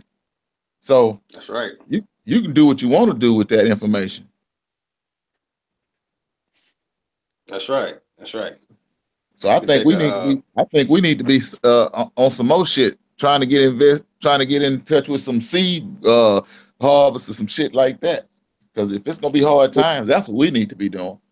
Yeah, I got a friend right now. You know, just talking about what we were talking about when the master was on. You know, white guy. You know, he is into hydroponics. You know, growing his own food. You know, his water filtration system. You know, y'all know. You know, where are you, man? Go ahead. Where are you? I'm in Louisiana. Louisiana? Yeah. Oh yeah, I can get to you. Yeah. You know, hey man, that's what I'm saying. Like, that's what I'm all about, connecting and building. Like, literally, man. Like, fuck this. Yeah. You know what I'm saying? And shit. Yeah, let's do this, man. I got to know you guys, man. This internet done got me I done got new brothers, man. Fuck y'all. Y'all don't want to talk to me? Fuck y'all. Y'all don't want to meet me? Fuck y'all. And I don't mean it like that, but y'all know what I'm saying. We supposed to be doing some more shit, man. We don't have but 2 years. And I see, bro, see, like, it's like, you know, I told a guy yesterday, he older than me. You know, he like in his 50s. Hey, bro, I said, I don't know if you feel it, you know what I'm saying? But I just want you to, you know, be ready for what's about to go down, bro. Because, I mean, it got to get worse before it get better. You know, I said, but we got to be there for each other. You know what I mean? And this is the time, man, is forget all that playing and, you know, just waiting for something to happen. And that's what we're doing, man. We got us on that savior, waiting for somebody to come help us, man. Man, get up and help ourselves, man. Let's do this shit. Damn it. We got to do something. Straight up, man. My whole life, man, I've been, you know, like, fuck, you know, like, shit, what can I do to get out of this rut, man? Because that's what it is. We all in a rut. You know, like Master said earlier, chasing that carrot that don't exist, you know, is all in our head, Neo. Yeah, it's hard, man, but you know, it is hard. It's hard. I always knew something was gonna be different in my lifetime, y'all. I swear to God, when I was a kid, I used to say something's gonna be different in my lifetime. And when 2011 occurred, I thought it was that bullshit. But it wasn't that. It was not that. It's what's about to occur. And what has already occurred as of January 1st, 2018. 1111. I feel it, and it was crazy, y'all. I've been seeing, and I know this may sound retarded, Hold you up. know. Excuse me. I want you to go in just 1 second. I meant to say this. Hey, man, could that that stuff that happened the other day over to LA, could that be a part of what's going to start happening? Now, go ahead, young brother. Well, as far as that, I was telling somebody the other day. Now, if anyone on this panel remember, like 1 or 2 years ago, there was a almost exact phenomenon in the sky, but it wasn't called a rocket launch. They were just saying it was just a phenomenon that they couldn't explain. You know, it was just some kind of atmospheric bullshit that they said, but in actuality, it's the same. I saw this already. It's the same exact thing. So I'm thinking some shit happening that they can't control, and they're doing damage control is what it is to me. What do you mean by doing damage control? Like trying to, you know, because we know Elon Musk, he was announcing that he was going to do, you know, this little space thing, but when it happened, there was no announcement for people to observe willingly and watch.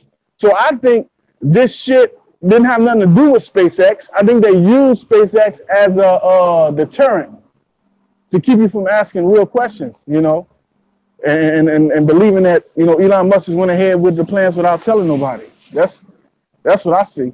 I think they just made it up, you know, because they know what it is, but they don't want to tell everybody. Well, my partner said he was in the skies and that day. He said, and this is a young cat. He said, man, what we saw on the ground wasn't what they saw in the plane. Yeah, that couldn't have been. It couldn't have been.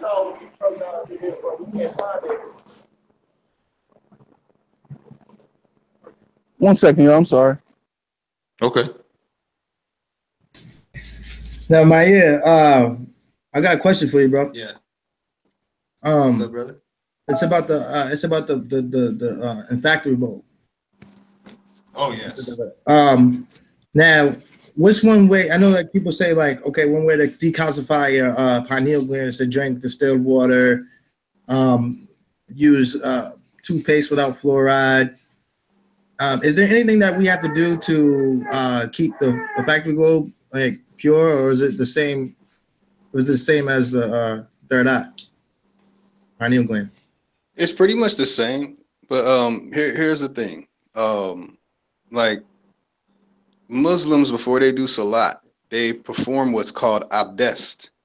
It's when they take water inside of the nasal cavity and they flush it out of their nose. Also, I want you to mention, it kind of slips my mind what you were just saying. Oh, the distilled water. You can smell the distilled water as you're drinking it. And the fluoride and the toothpaste, you smell it.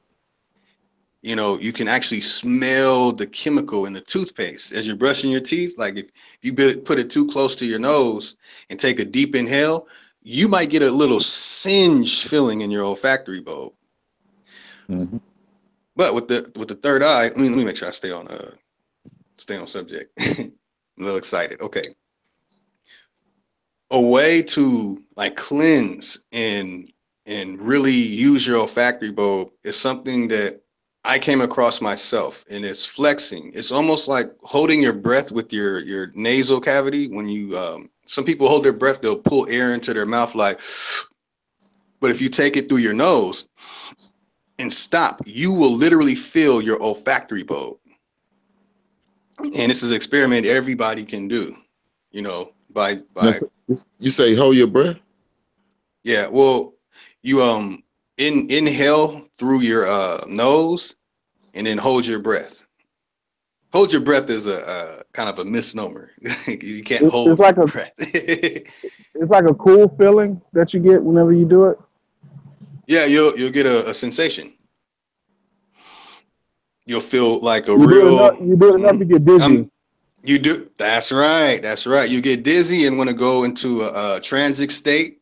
You'll want to rest and relax. It'll actually force relaxation if you practice it, you know, properly.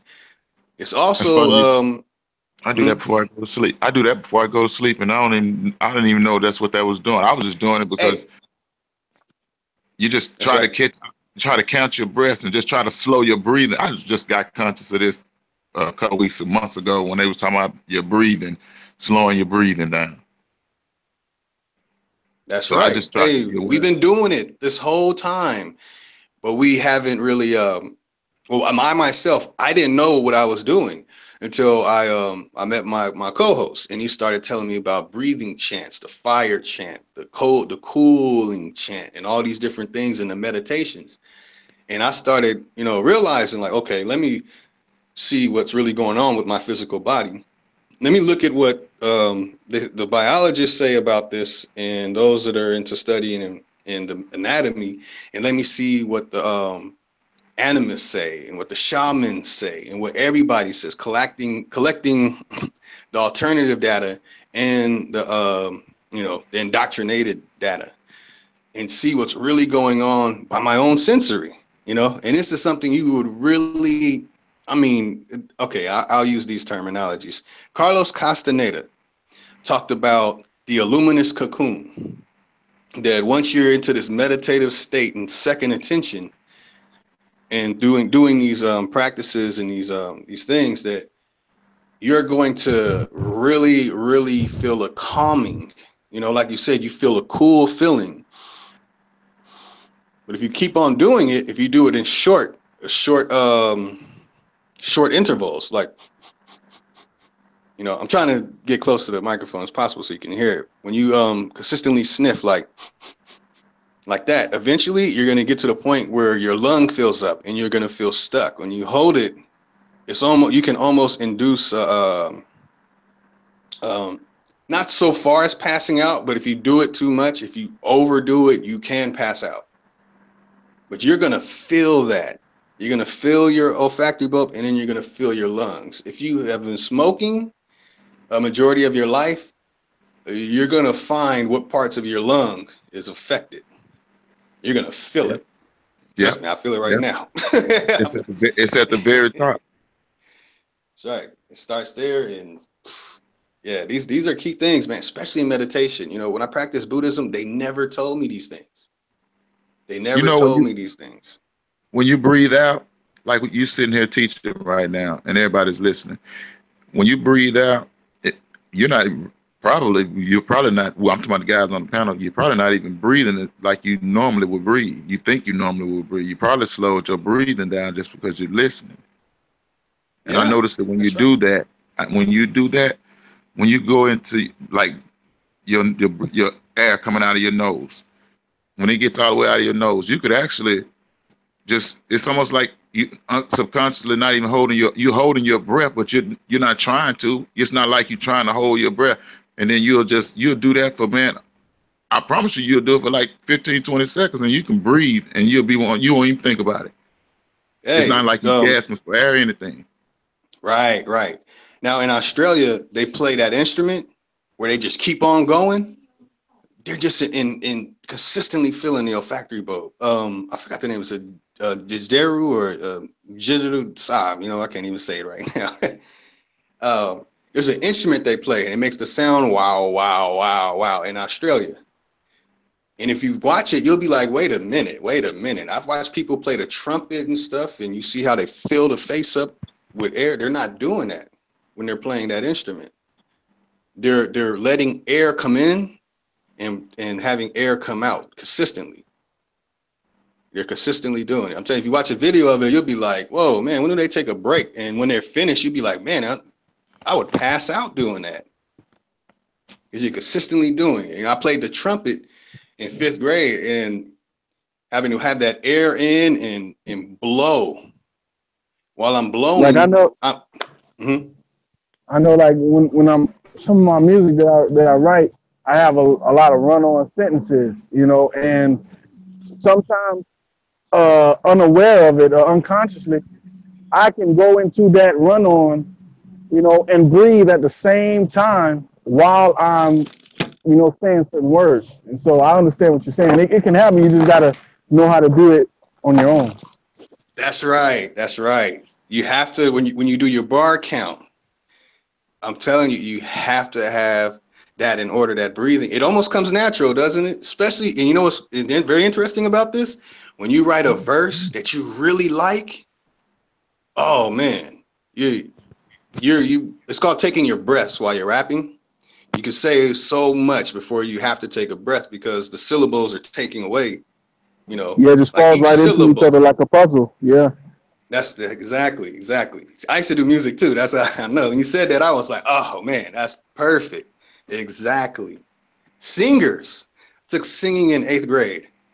We had to continuously go bumblebee tuna, bumblebee tuna, bumblebee tuna. We had to keep doing that until we could match our breath up with holding tones and stuff like that.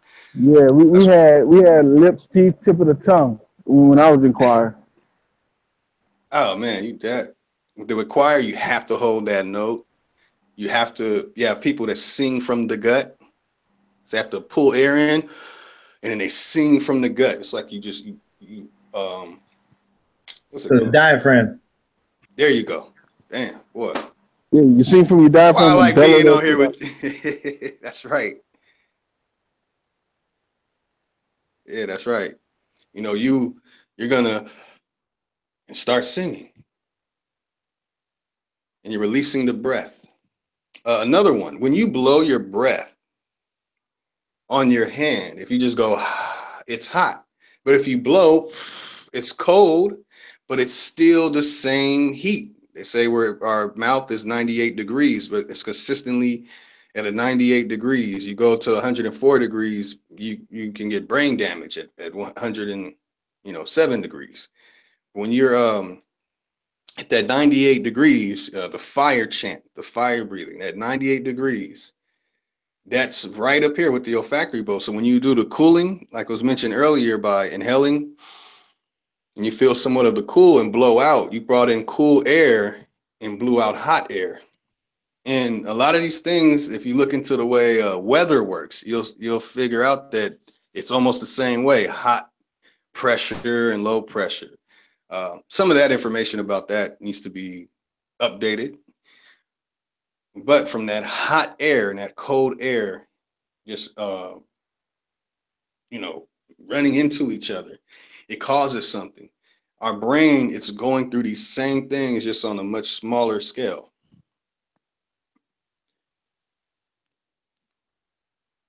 Let me bust out some of the other information on it. That goes back to going back to nature, man. That's right. It's all natural. You know, it's all natural. We need to really know our physical bodies. I'm going to share something that I'm going to share something with you guys. It's not on the olfactory bulb, but about our physical body. There is so much to our physical body that we are not being told. I had the privilege of rites of passage as a child, so there were certain things that I was taught. And one of these things, I really been wanting to share it, but I was always told not to. Our fingernails. When I first got into understanding our fingernails, all the animals have fingernails and they use it to claw out things. They use it for things that pertain to protection and eating. But our fingernails, if you take your fingers and get your thumb connected to the index, and then you line them up with each other, and you do this. Let me see if you guys can hear the sound. Can you hear that? That's my fingernails. If you do that for 30 seconds, your whole arm will vibrate. You will feel such a tension in your arm all the way to your shoulders as you continuously do it. Eventually, till your whole body vibrates. My toes and do it. It causes such a friction and vibration. It's something that everybody can do these things.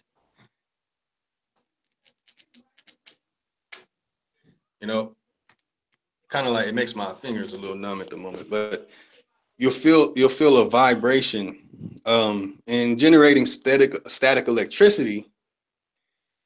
Like, I'm giving you guys some serious stuff, because this is the build. We have to start putting out this information for us to progress as a species and get back to our natural our natural way of living and being conducive to an ecosystem. We need to get back into our proper position in ecosystems. But, you know, it was something that I knew. And when you do that and you touch somebody, they can feel it. It almost generates a short burst of energy. Man, doing it, and when you do it, you start making that sound. If you do it for a couple of minutes, I'm telling you, man, being in a meditative state and doing that, I have been in a position where I wanted to go nuts and probably do something that would have put me in jail for life. I just sat and did a little breathing and did that, and was able to remove myself from the situation. But yeah, you know, on the olfactory bulb, let me get back on subject. On the olfactory bulb, by flexing it, and with that, you will literally cause your body to enhance what is called the luminous cocoon by Carlos Castaneda and step into second attention. Please research Carlos Castaneda. His nickname is the Don Juan. He was the shaman teaching a lot of people. And there's some other stuff about him, which I mean, I won't talk about right now, but Carlos Castaneda, the Don Juan, was giving out information, but he would only share these certain things when you met him, you know, or took the time to travel to meet him. Those shaman, you know, like, you know, things to do with your physical body. And this gets into rites of passage. Rites of passage is really about, as your child, knowing, you know, your physical body and knowing where you know, your lineage, your family.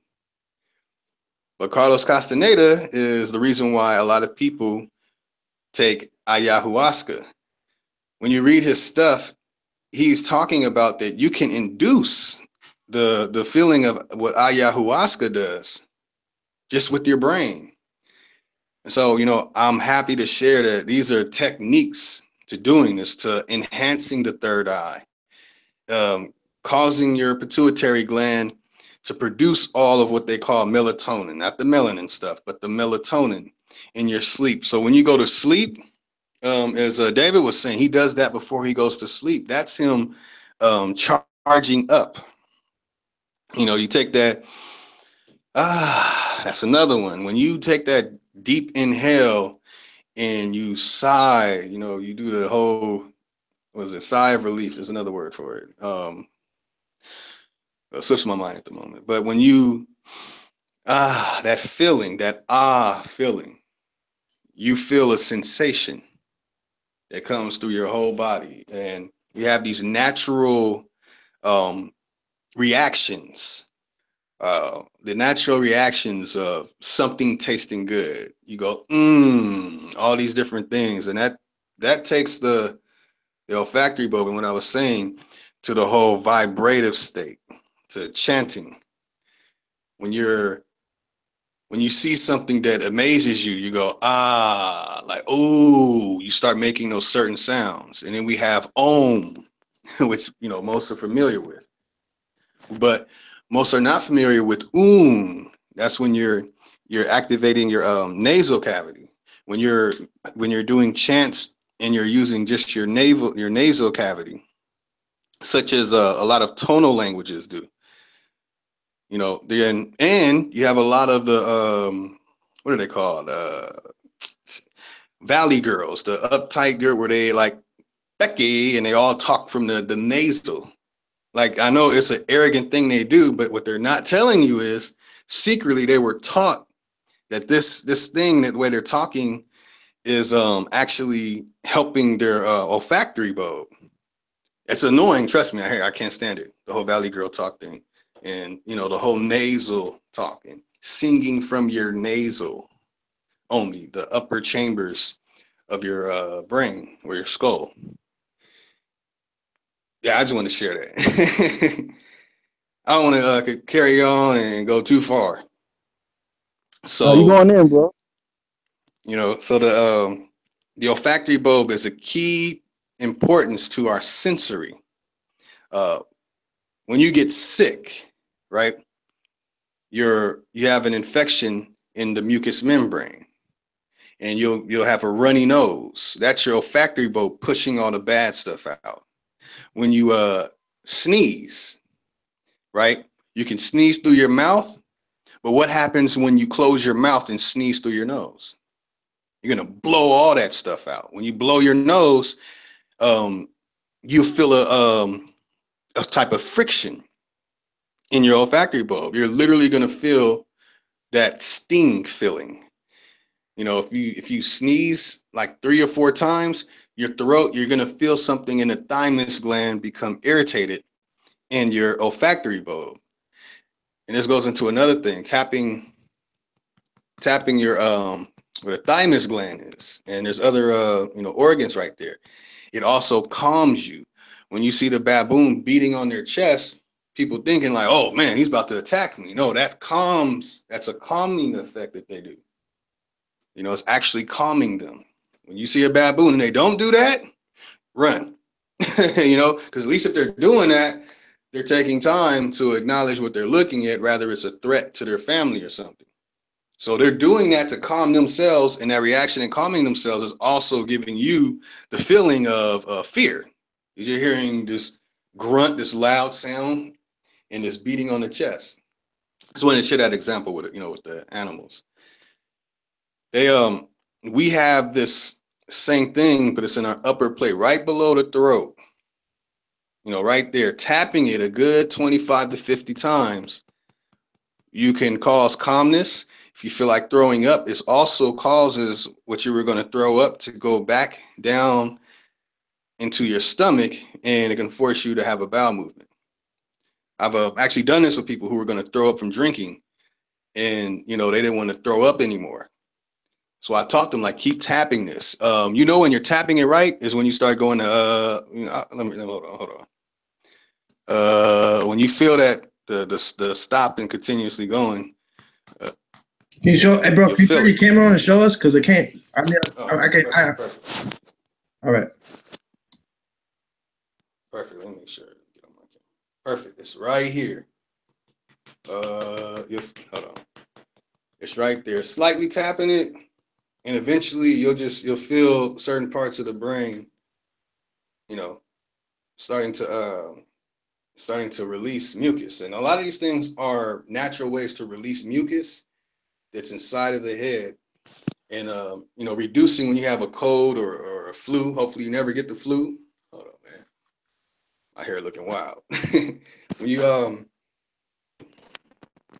have a cold, this actually helps. Besides teas or definitely medicine. If you have to take the medicine, you're going to take the medicine. But when you have a cold, these are techniques on naturally removing the mucus, because your mucous membrane is infected. So the olfactory bulb is also tied into when you get sick. When you get sick and you eat food, you're going to notice that they all have that same nasty taste that almost makes you want to throw up. And most of the time, you will throw up when you're sick. But when you're sick and you have a cold, you're going to have that nasty taste. And when you smell the food, it's just going to cause that reaction. People that throw up when they become nauseous from smelling something, when you're smelling it and you're like, and you just throw up. A lot of people, it happens to them. It's the sensory in the olfactory bulb it cannot handle. It's being bombarded by smells. Example is, like we talked about, homeless. Someone who's homeless, yes, they would have a far greater chance of this whole system crashed right now. Oh yeah, right. True. But the ones who don't, take care of their hygiene, if you stand next to them, you're gonna get affected. You'll be affected, and sometimes you can get sick. You can get sick from nauseating smells. When you smell something that has died, and it's all its fluids are coming out, and you smell the whole smell of it. Yeah. Or smelling phlegm. I used to do hospice, so I smelled the phlegm and all the mucus and everything. I almost feel like throwing up thinking about it. Hold on. Yeah, it's a bad smell. It's a bad smell. Yes. I have a question though. Like if you smelling it, are you actually ingesting some of the gases? Yeah. That's right. That's right. That's right. You're ingesting it, and through the olfactory bulb, you're taking it directly into the brain. So you're getting hit two ways. You're getting hit two ways. Coming a part of you. Literally. Wow. I was just talking to a doctor in another hangout about this. He was arguing with stuff, and I busted out the olfactory bulb, and he was just like, you know about that? And was just excited. Went from arguing to having a peaceful discussion. You know, yeah, it affects you. These things, all these things are really affecting us. And when you look into the Don Juan, it's going to explain that that's your luminous cocoon. Once something steps into your luminous cocoon, which is considered all your reach from your far as you can reach behind you, as far as you can reach in front of you. Once something comes that close, you know, you can smell, you can, we're just focusing on the smell part. You can smell them. It's actually affecting that. But once it gets into the smell and the ingesting of it, it affects you. Well, I was about to go somewhere else with that. I forgot where I was about to go. But yeah, these are key things to continue. Masterpiece is back. I had to come back because you were dropping some straight knowledge that I think that is very important. And my daughter, she's not going to bed, man. I've been trying and trying, but she's just not doing it. So I'm dressing her up and I'm gonna put her in the backyard, let her play in the snow. But no. Whoa. Yeah, it's Canada. Oh yeah. Oh man, beautiful Canada. Real snow. Okay, so what I actually wanted to correct you.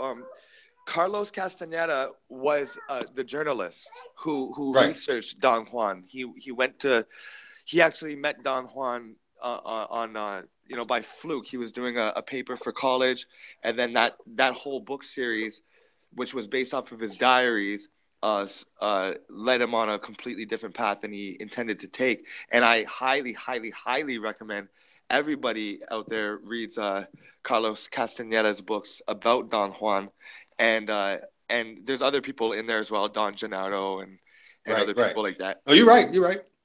Yeah. You're right. It's just a little something. That's only something. But what you guys were saying about the smelling, it's just much easier to remember that, hey, we're all frequencies, right? We're all frequency, and the smell is a frequency. So if you're a vegan and you live with people that are cooking meat, and you're smelling it, that vibration is actually going to your body, whether you're hearing it, the sizzling and the cracking, whether you're smelling it, whether you're seeing it.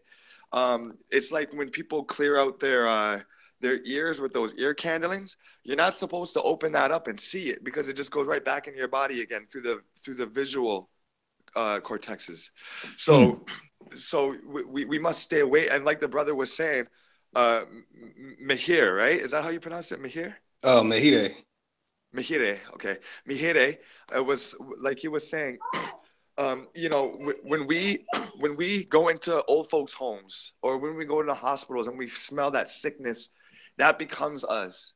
And so I just, don't have your babies in hospitals, don't do all these things that can go into your frequency as well. You know what I'm saying? So I was loving the science that was being dropped. So please continue, guys. Please continue.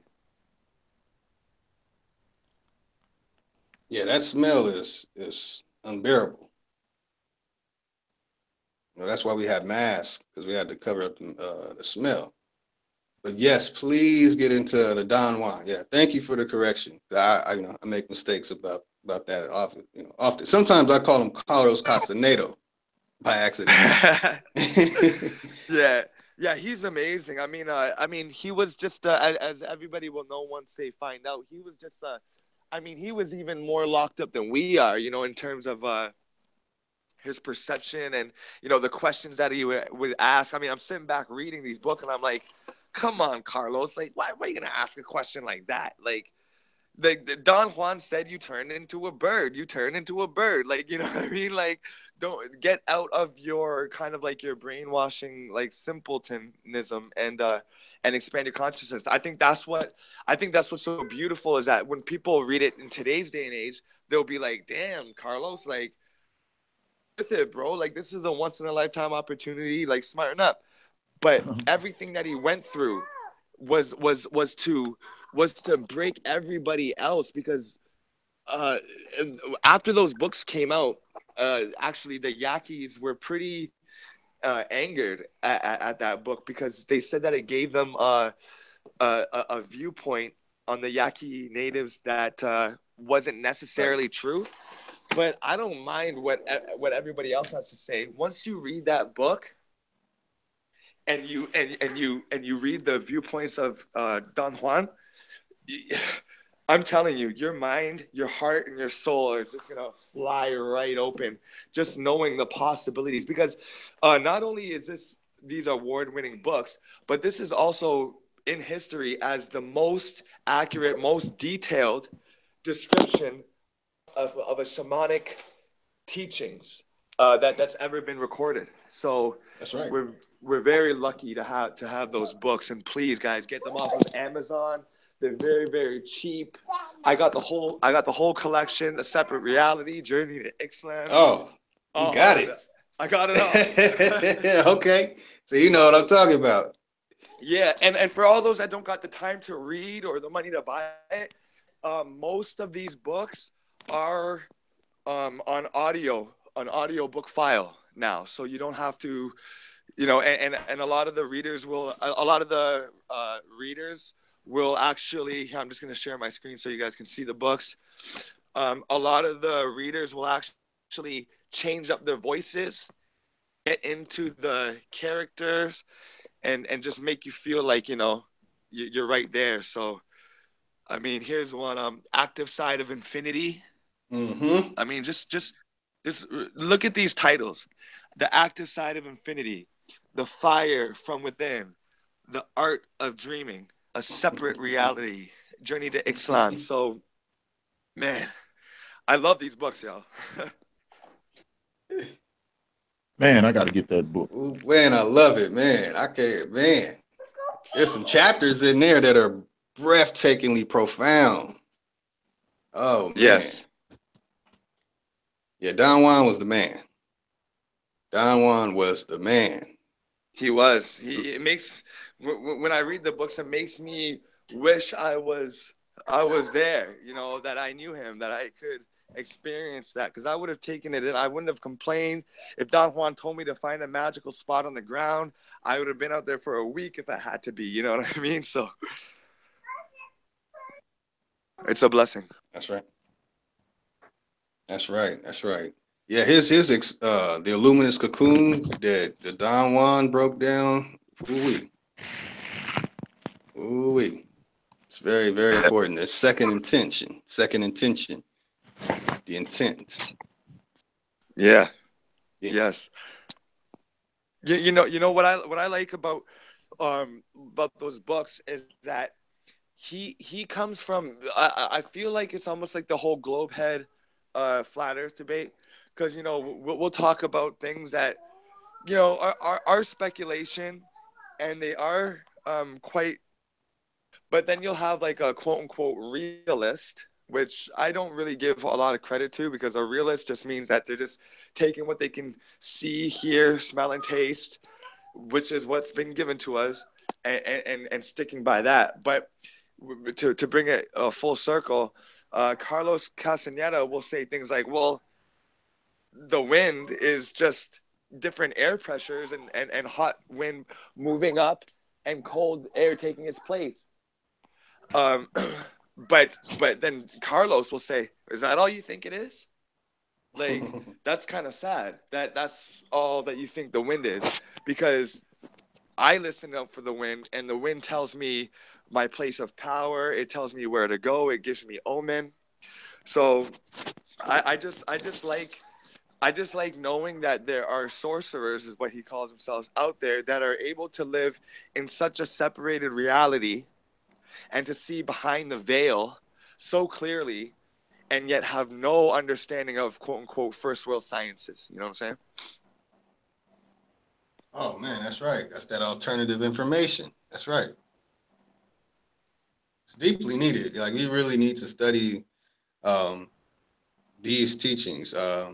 At the same time, when I was studying Don Juan, well, through Carlos Castaneda, thanks for the correction. I was also studying Swami, Bhaktiva Dante, and I bought his book, and it was so I was so impressionable by it because it was matching up with these teachings that I was getting from Don Juan, and he's the Hinduism. It's in these traditions and ceremonies that well, not ceremonies, but these traditions and practices of the meditation and the chanting. We're gonna find that most of them are saying the same thing. The ones that are coming from the natural point. You have some like Credo Mutwa who really twisted up the whole shamanistic thing and tried to move everyone else out the way and just focus on me, type of thing that he was really doing. Nothing wrong with Credo, too much, but it caused where if the shamans aren't saying what he's saying in the Afrocentric community, then everybody just dismissed it and only went by Credo. With me, on the other hand, I did the opposite. I started looking into Daishonin's liturgy, practicing Buddhism. From there to when I got Swami's book, and I wanted to know it all, man. And it's a total peace. You get real peace with yourself. But on a side note, man, doing that in Canada, well, boy, I wish I could do it. My my father's family, there's Seneca. Okay. Yep. So they everything. Yeah, we got Seneca everywhere over here. Yeah. Oh, I know. It's my people's up there. Yeah, it's a very naturalistic landscape here. Lots of people. I mean, California's population is bigger than Canada's, so we got a lot of space. We got a lot of peace up here. Now, you've mentioned a lot of big time speakers. The Swati, the Carlos, the Credos. Do you know J. Krishnamurti? No. Okay, Jiddu Krishnamurti. Just type in J. Yeah, I'm gonna spell it for you right now. K-R. It's one last name. Krishnamurti is one last name. K-R-I-S-H. I think N-A-M-U-R-T-I. Krishnamurti, and he just talks about how the intelligence is your consciousness is in the silence.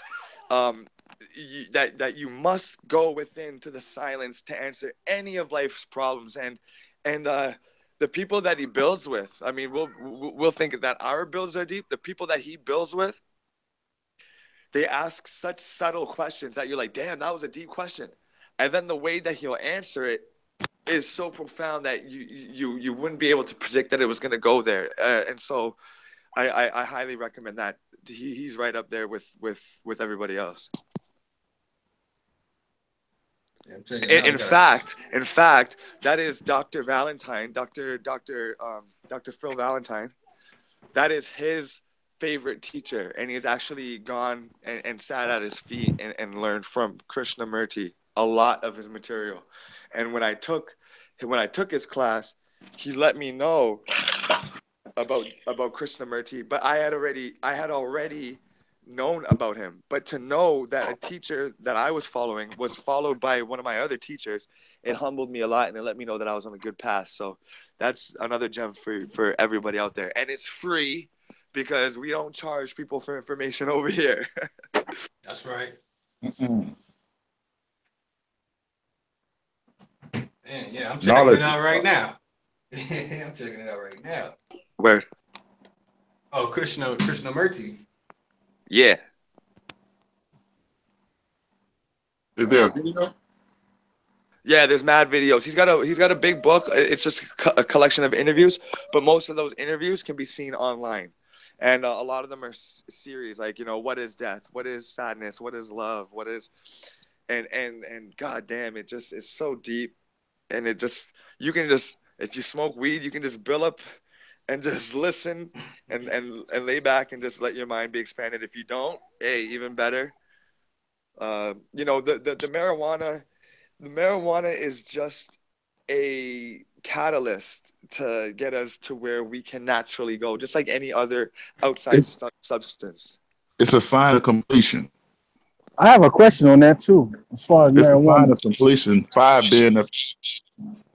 being the number of completion. It has 5 stems, 5 points to the leaf.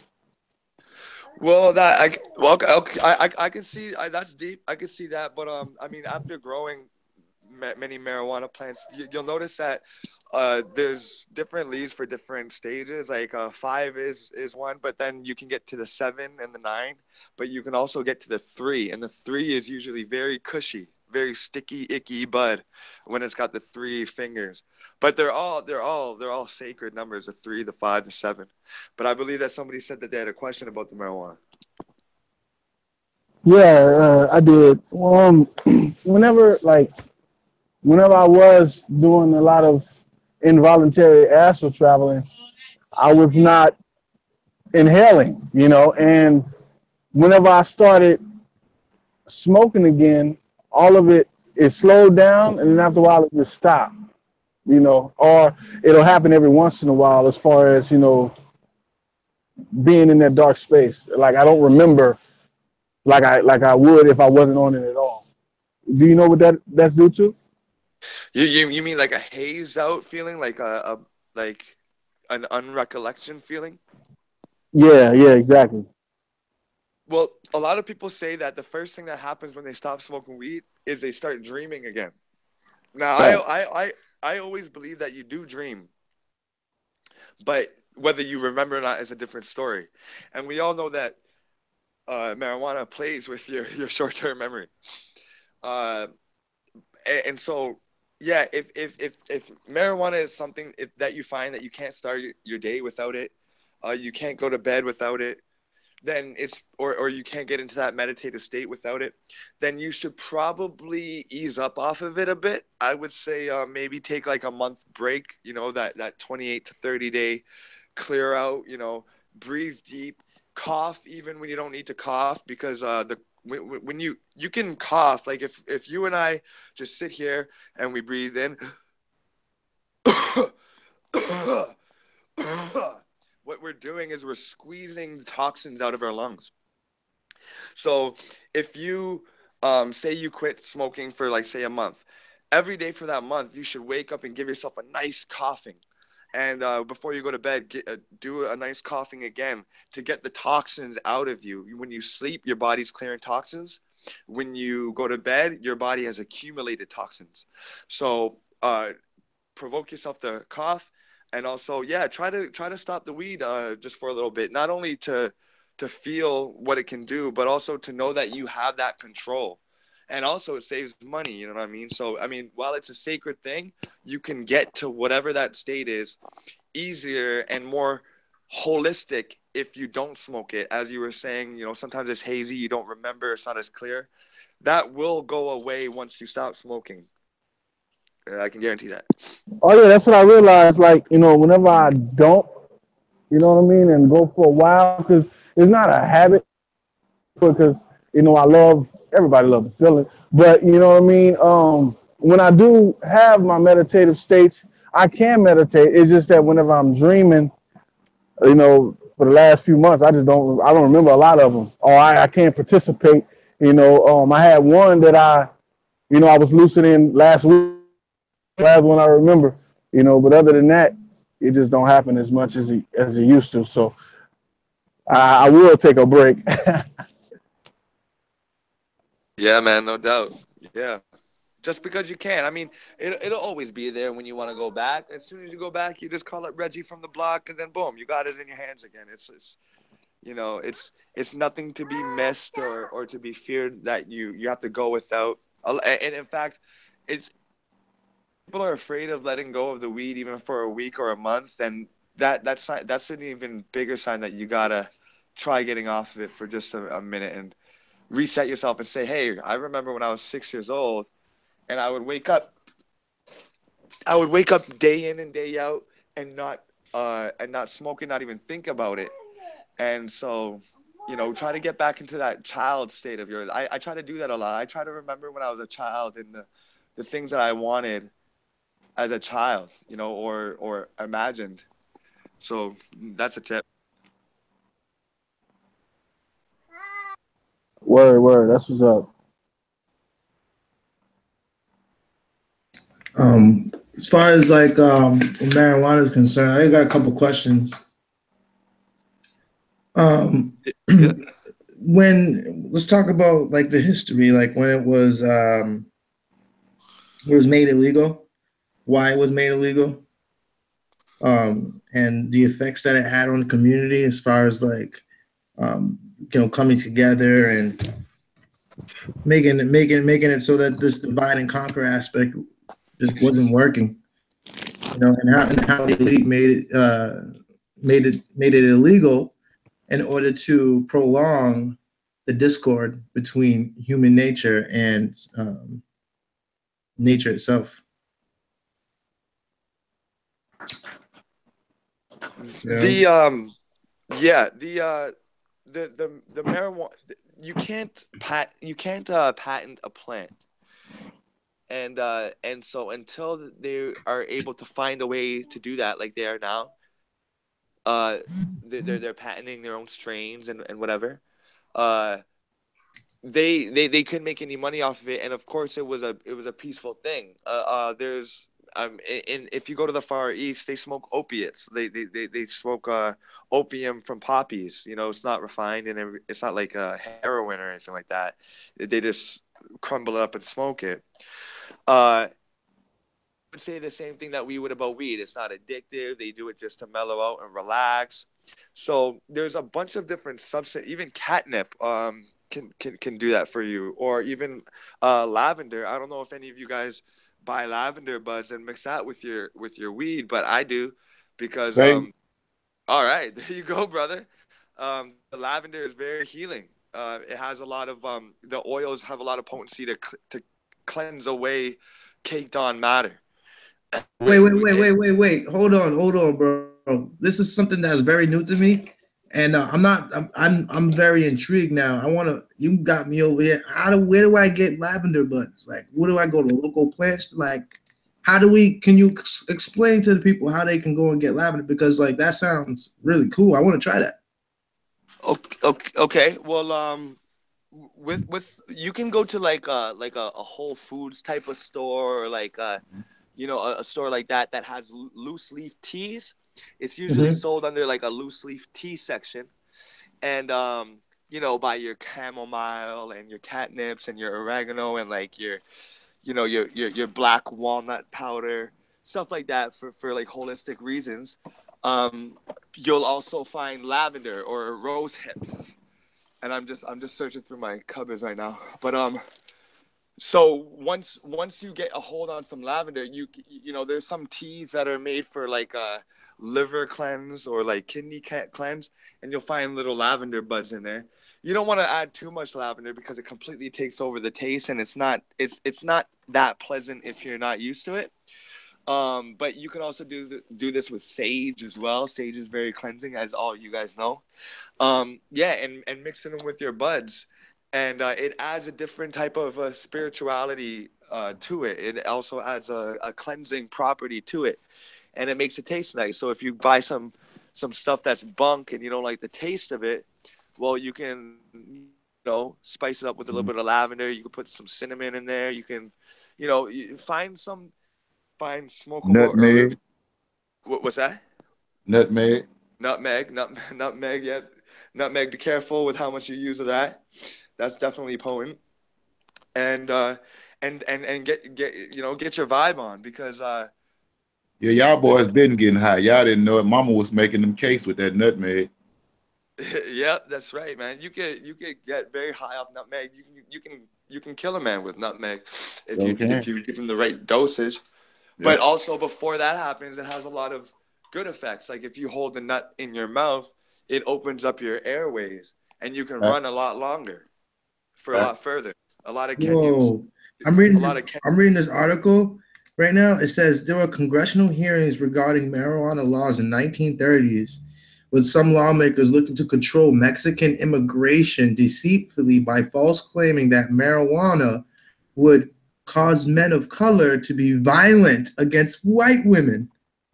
Oh yeah, that's for sure. And Harry J. Anslinger argued this at the exposure to argued that the exposure to marijuana was causing an increase in marijuana smoking among reports of the middle class people. You also saw that in a TV form of King Kong. King Kong was about Jack Johnson, the boxer loving white women.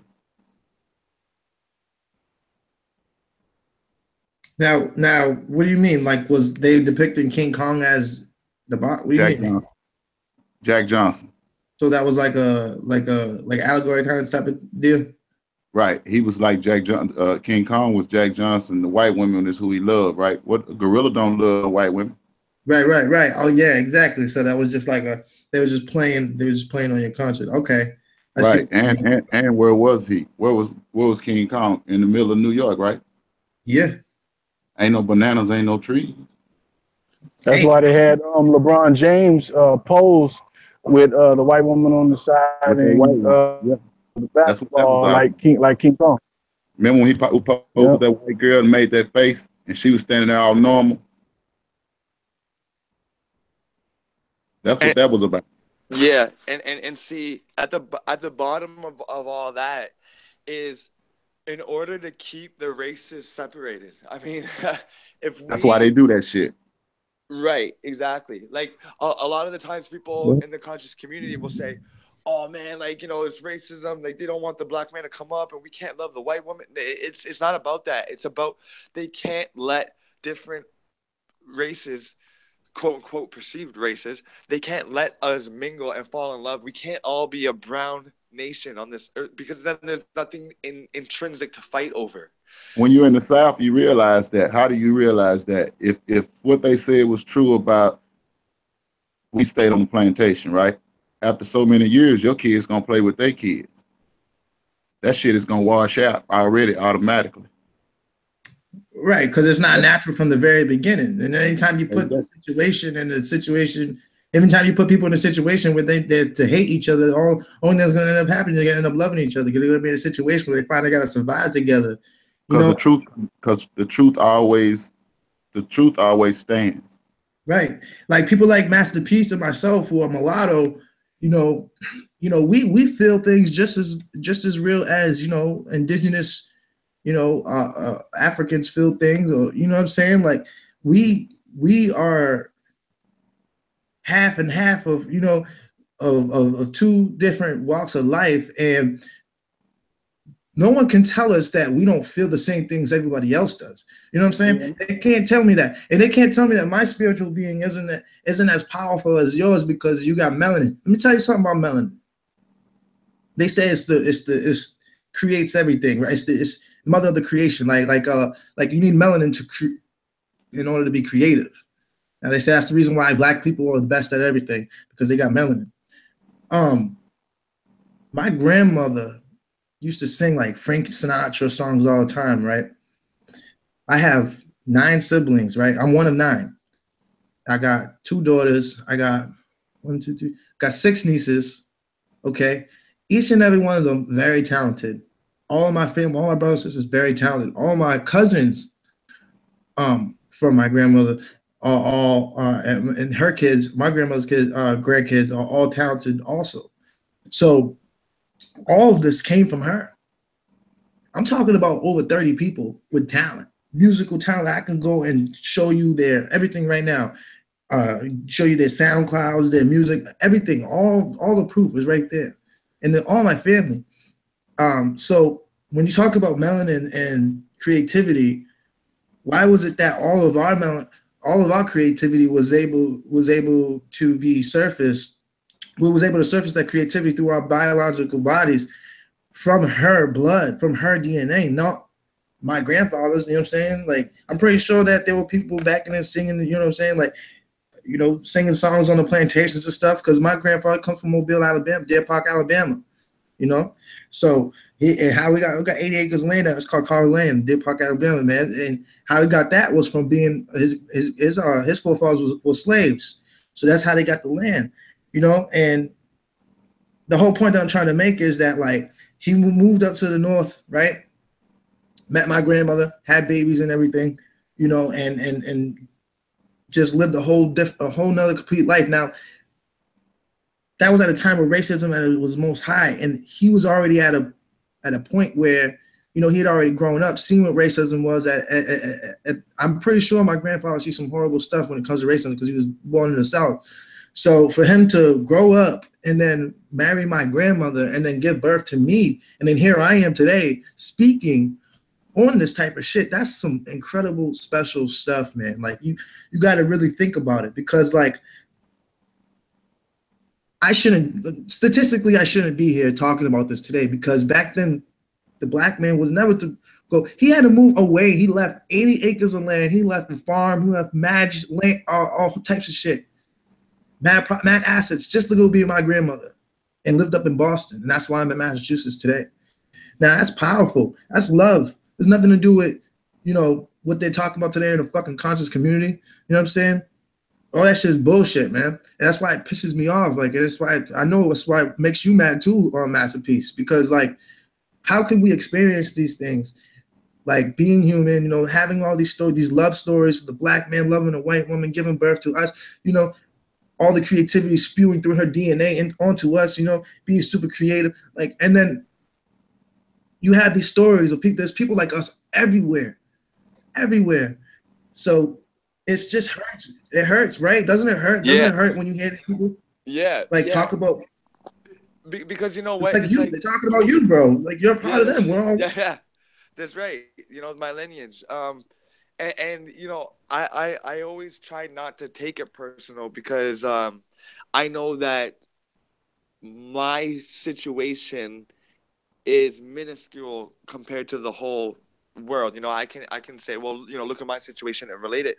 But coming from this point of view, when you said we're mulattoes, well, we really are all mulattoes, like mixed breed. There's no way that anybody could tell me that somebody on this planet today is the original shape and form of the original human that visited this planet. Not at all. 1,000%. I'd laugh at them in their face. So not in 7,000 years.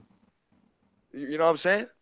And who knows? Because, like, I've been getting so deep with this research that I'm thinking that that our whole history is a lie. I mean, if the slave trade right now is up for question, the Sphinx right now is up for question.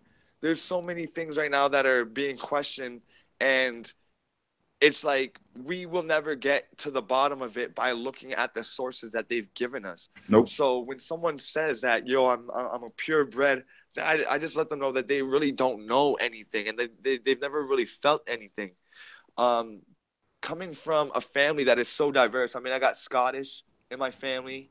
I know that they had Irish and Spanish from their lineage on the Scottish side.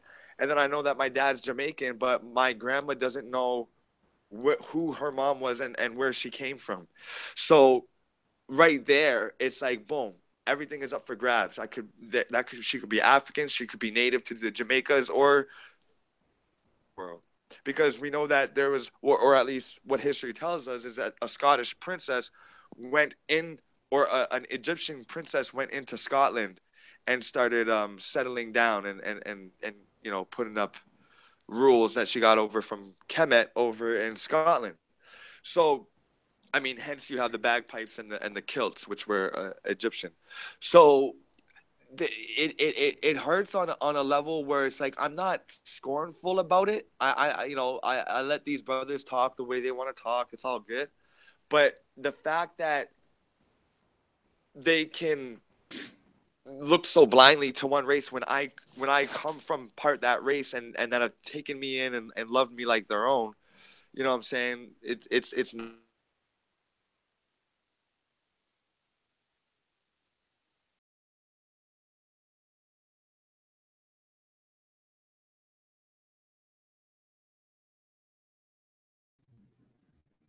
Extreme right is straight. You know what I mean?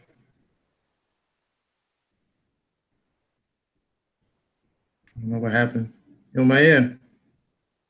And then you have a lot of white women that wanted to be with black men, but then because of the society, they had to go claim rape, and then a black man that she possibly could have loved is now being hanged.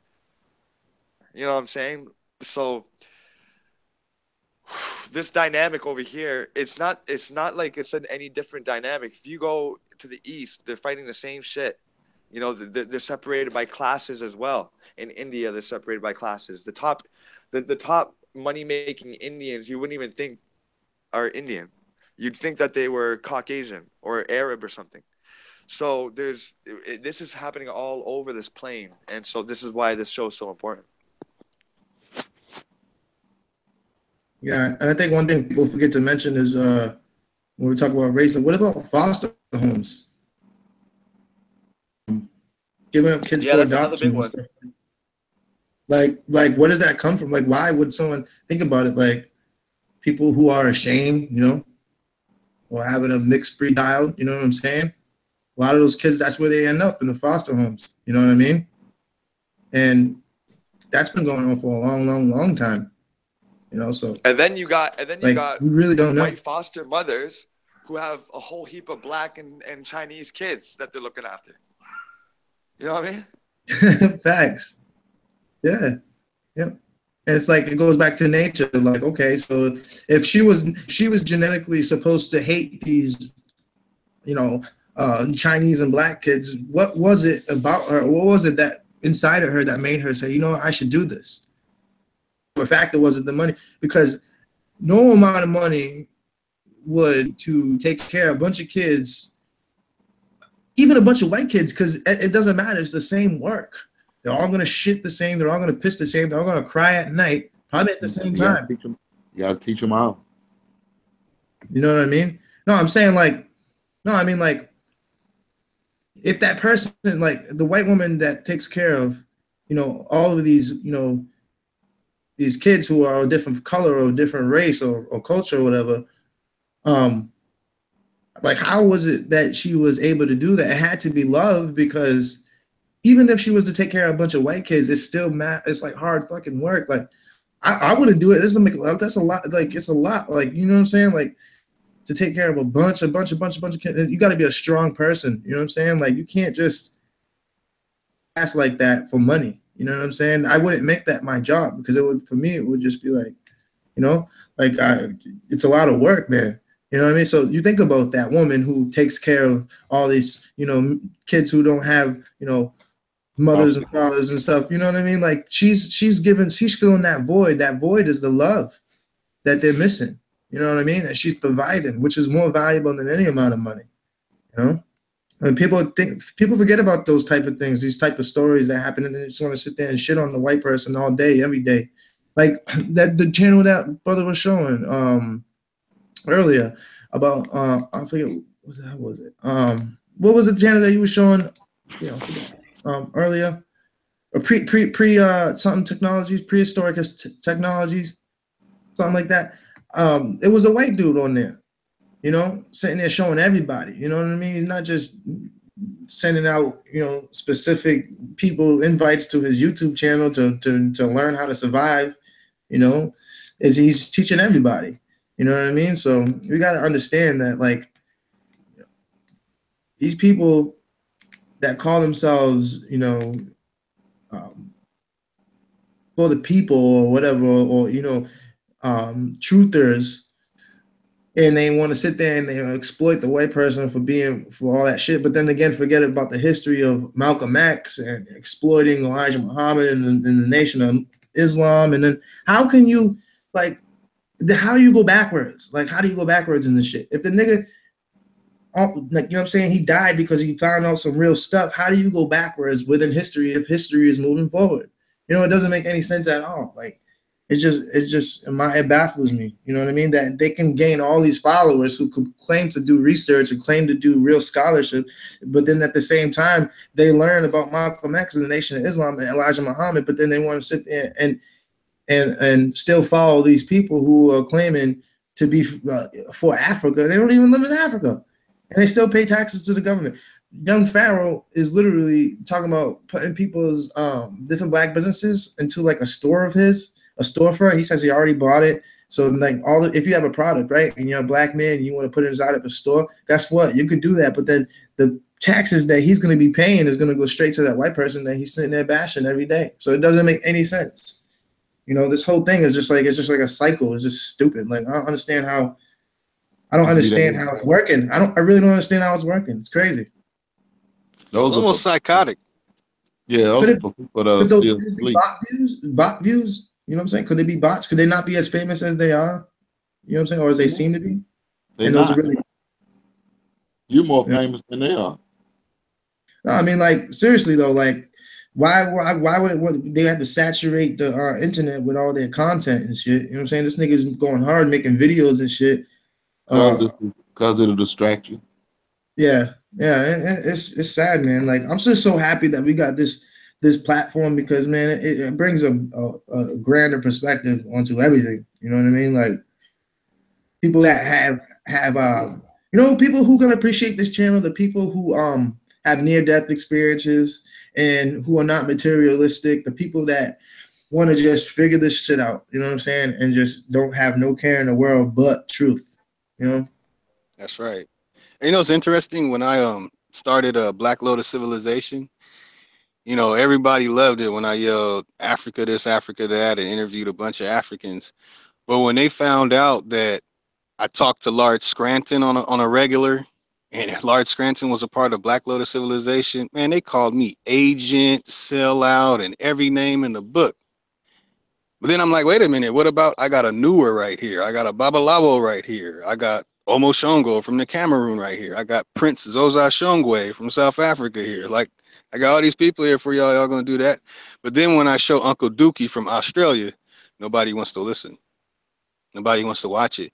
So that's a sickness, a bias sickness, where people will only listen to someone from Africa because they're from Africa. But if you ask them to go to Africa, they won't go. Even if they have $10,000 in their pocket right now and can get a trip to Africa right now, they're not going to do it.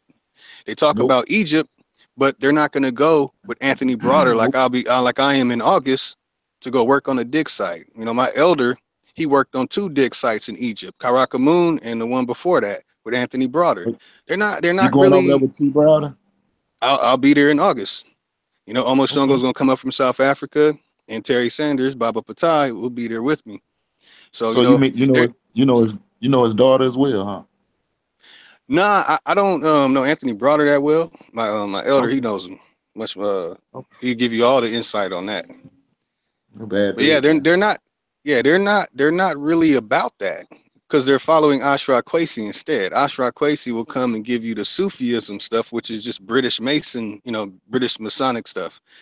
He's not going to go on a dig site. And here's a story that was told to me from when they were out there in Egypt, that when Anthony Broder had what he was going, he didn't, you know, hate on or say anything negative with what Ashra Kwesi was doing. He just did his thing. He's working on dig sites, and Ashra Kwesi is going around teaching people this just to slander the Bible and slander, you know, a person's belief system, and saying, look, the Bible, they stole it from here. The people who were with Ashra Kwesi saw what Anthony Broder was doing, and they said, wait a minute, forget this. We want to go be a part of the history of digging up ancestors and blah, blah. Ain't they ancestors to really say, but digging up this ancient civilization and being a part of history, like having that name a part of something. And Ashra Kwesi, which most of the Kemetic community and Afrocentrics in America will side with, he was upset and told them, no, they can't. You know, instead of just coming together and saying, okay, we got this alternative information from Anthony Broder, who deals with the indigenous people there and that works on the dig sites there. And we'll talk to the people and ask them, when they see a hieroglyph, what they call a hieroglyph, which they don't use the letter system, they don't use the pidgin system or Coptic, they use the language they speak.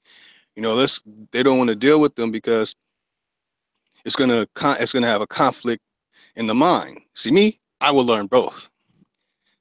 I would rather travel with Ashra Kwesi and work on a dig with Anthony Broder. But if you deal with Anthony Broader, that means that you're going to have to let go of the racism. He's not pushing that like that. He's not promoting racism. The Kemetic community, here goes a slap in the eye. Kemetic community, they yell Black Power and they push this stuff. But Tamara Siuda has the 501c3. She owns the Kemetic community. It's a real slap in the eye when it comes to just talking about Egypt. Just talking about Egypt alone, it's a slap in the eye because they're saying all these racist things and we're black and they're the Tamahu. Then you say, okay, well, who were the first people to translate, decipher, and transliterate? From Austria, Germany, Switzerland, France. It's like, wait a minute. Yeah, it's like, wait a minute, what's going on here? And I caught hell because I was honest about these things. I caught hell from the and ostracized by the Afrocentric community. I just want to share that experience was horrible. I didn't have whites of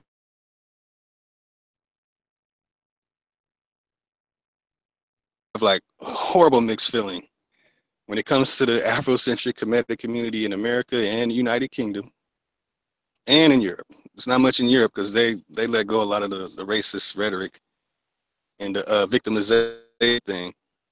Man, it's ridiculous. I was in the hangout the other day. I'm too light-skinned. I can't talk about anything because I'm too light-skinned. And I said, man, I can show you a picture who you talk about so much, being Cheikh Anta Diop, who's married to a white. Thank you. His son is in New York. And they use him to promote that the ancient Egyptians were black. What a slap in the... You're on point.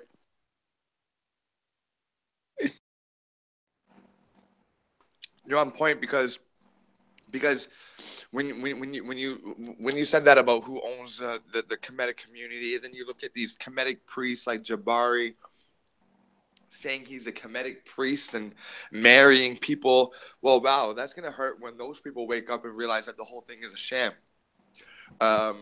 You know, getting married with all these ornaments that are Kemetic and all that. Well, how much that cost? Not to say that. Pardon me. Not to say that it doesn't hold any water. Not to say just to throw the baby out with the bathwater, because there's very high knowledge that we can learn from the past. But once we realize America's connection to Egypt, all you have to do is look at the throne of Aset. All you have to do is look at the American flag and correlate them both, or the pyramids on the dollar bill or whatever. You will notice that it is the same power structure from then till now. And it is that 7,000-year reign that Bro Sanchez is talking about that is coming to an end. And they make us believe that the New World Order is about to start when it's really just coming to an end. And they're trying to promote the New World Order again, to revamp it up so that hopefully this next 7 years they can still rule, because they know that it's over. They know it. Oh, it's over. So, it's over, man. Yeah, Switzerland's a pharaoh. What's that?